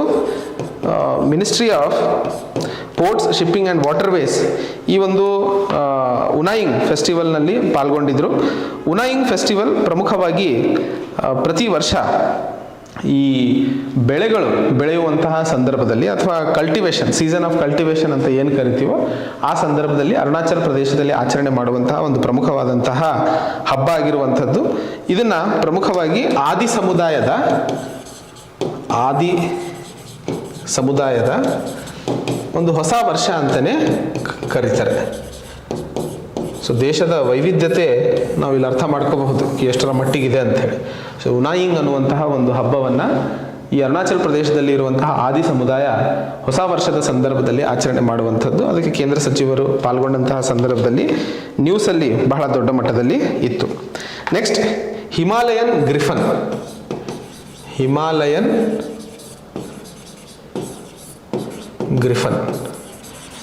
ಇದನ್ನು ಸಹ ಒಂದ್ಸರಿ ಚಿತ್ರ ನೋಡ್ಬಿಡೋಣ, ದಟ್ ನಿಮಗೂ ನೆನಪಿರುತ್ತೆ ಏನು ಹಿಮಾಲಯನ್ ಗ್ರಿಫನ್ ಅಂದರೆ ಏನು ಅನ್ನುವಂಥದ್ದು. ಹಿಮಾಲಯನ್, ಬಿಕಾಸ್ ಚಿತ್ರಗಳು ಬಹಳ ದಿನಗಳ ಕಾಲ ಒಂದು ಉಳ್ಕೊಳ್ಳುವಂತಹ ಸಂದರ್ಭದಲ್ಲಿ ಅವು ಪ್ರಮುಖವಾಗಿರ್ತವೆ. ಹಿಮಾಲಯನ್ ಗ್ರಿಫನ್ ಅನ್ನುವಂಥದ್ದು ಒಂದು ವಲ್ಚರ್ ಆಗಿರುವಂತಹ ಸಂದರ್ಭದಲ್ಲಿ ಈ ಒಂದು ಹಿಮಾಲಯನ್ ಗ್ರಿಫನ್ನನ್ನು 15 ವರ್ಷಗಳ ನಂತರದಲ್ಲಿ ಪತ್ರಂಪುರ್ ಮತ್ತು ಬೈಲಿಪಾರೋ ರೇಂಜ್ಗಳಲ್ಲಿ ಕಾಣಿಸ್ಕೊಂಡಂತಹ ಸಂದರ್ಭದಲ್ಲಿ ನ್ಯೂಸಲ್ಲಿತ್ತಿದ್ದು. ಆ್ಯಂಡ್ ಈ ಒಂದು ಹಿಮಾಲಯನ್ ಗ್ರಿಫನ್ ಆಗಲೇ ನಿಯರ್ ಥ್ರೆಟನ್ಡ್ ಸ್ಟೇಟಸನ್ನು ಪಡ್ಕೊಂಡಿದೆ ಅನ್ನುವಂಥದ್ದು ಆಗಲೇ ತೋರಿಸಿದೆ. ಈ ಒಂದು ಹಿಮಾಲಯನ್ ಗ್ರಿಫನ್ನ IUCN ಸ್ಟೇಟಸ್ಸು ನಿಯರ್ ಥ್ರೆಟನ್ಡ್ ಇದೆ. ನಿಯರ್ ಥ್ರೆಟನ್ಡ್ ಇರುವಂತಹ ಸಂದರ್ಭದಲ್ಲಿ ಇದು ಬಹಳ ದೊಡ್ಡ ಮಟ್ಟದಲ್ಲಿ ಚರ್ಚೆಯಲ್ಲಿ ಇರುವಂಥದ್ದು. ಈ ಒಂದು ಹಿಮಾಲಯನ್ ಗ್ರಿಫನ್ಗಳು ಪ್ರಮುಖವಾಗಿ ಹಿಮಾಲಯಸ್ ಅಂದರೆ ಟಿಬೆಟ್ ಮತ್ತು ಇನ್ನಿತರ ಸುತ್ತಮುತ್ತ ಇರುವಂತಹ ಜಾಗಗಳಲ್ಲಿ ಕಾಣಿಸ್ಕೊಳ್ಳುತ್ತದೆ. ಈ ಒಂದು ವಲ್ಚರ್ ಪ್ರಪಂಚದಲ್ಲೇ 2 ಅತಿ ದೊಡ್ಡ ವಲ್ಚರ್ಸ್ಗಳು ಏನಿದಾವೋ ಅದರಲ್ಲಿ ಎರಡನೇದು ಇದಾಗಿರುವಂಥದ್ದು. 2 largest world cultures, world vultures ಅಂತಲೇ ಕರಿತೀವಿ. ಆ ಒಂದು ನಿಟ್ಟಿನಲ್ಲಿ ಹಿಮಾಲಯನ್ ಗ್ರಿಫನ್ ಬಹಳ ಪ್ರಮುಖವಾಗಿ ನಿಮ್ಮ ಎಕ್ಸಾಮಲ್ಲಿ ಕೇಳೋಕ್ಕೆ ಸಾಧ್ಯತೆ ಇರುವಂಥದ್ದು ಈ IUCN ಸ್ಟೇಟಸ್. ಓಕೆ, ಇದು ಬಹಳ ಇಂಪಾರ್ಟೆಂಟ್ ಆಗಿರುವಂಥದ್ದು ಎಕ್ಸಾಮಿನೇಷನ್ ಪಾಯಿಂಟ್ ಆಫ್ ವ್ಯೂ ಅಲ್ಲಿ ನೆನ್ಪಿಟ್ಕೊಳ್ಳಿ. ಓಕೆ, ನೆಕ್ಸ್ಟ್, ಭೂಮಿಯ ಒಂದು ಇನ್ನರ್ ಕೋರಲ್ಲಿ ಏನಿದೆ ಅನ್ನುವಂಥದ್ದು ನೆಕ್ಸ್ಟ್ ಟಾಪಿಕ್ ಆಗಿರುತ್ತದೆ. ಬಟ್ ನೆಕ್ಸ್ಟ್ ಟಾಪಿಕ್ ಸ್ಟಾರ್ಟ್ ಮಾಡೋದಕ್ಕಿಂತ ಮುನ್ನ ಈ ಒಂದು ಇಲ್ಲಿಗೆ ವಿಡಿಯೋನ ಮುಗಿಸೋಣ. ಬಿಕಾಸ್ ವಿಡಿಯೋ ಅತಿ ಉದ್ದ ಆದಂಗೆ ನಿಮಗೆ ನೋಡೋದಕ್ಕೂ ಕಷ್ಟ ಆಗುತ್ತೆ. ನಾನು ಅನ್ಕೊಂಡು ಎಲ್ಲವೂ ಸೇರಿಸಿ ಒಂದೇ ವಿಡಿಯೋದಲ್ಲಿ ಮಾಡೋಣ ಅಂತ. ಬಟ್ ವಿಡಿಯೋ ಜಾಸ್ತಿ ಉದ್ದ ಆಗುವಂತಹ ಕಾರಣಕ್ಕೆ ನಿಮಗೆ ನೋಡೋದಕ್ಕೂ ಮತ್ತು ತಿಳ್ಕೊಳ್ಳೋದಕ್ಕೂ ಕಷ್ಟ ಆಗುತ್ತೆ. ಆ ಕಾರಣದಿಂದ ಈ ವಿಡಿಯೋನ ಇಲ್ಲಿಗೆ ಮುಗಿಸ್ತೀನಿ. ಎರಡನೇ ಭಾಗದ ವಿಡಿಯೋನ ಮತ್ತೆ ಕಂಟಿನ್ಯೂ ಮಾಡೋಣ. ಸೊ ಅಲ್ಲಿವರೆಗೆ ತಮ್ಮ ಆರೋಗ್ಯವನ್ನು ಚೆನ್ನಾಗಿ ಕಾಪಾಡ್ಕೊಳ್ಳಿ, ಚೆನ್ನಾಗಿ ಓದಿ ಅಂತ ಹೇಳ್ತಾ ಈ ಸಂಚಿಕೆಯನ್ನು ಇಲ್ಲಿಗೆ ಮುಗಿಸ್ತೇನೆ. ಜೈ ಹಿಂದ್, ಜೈ ಕರ್ನಾಟಕ.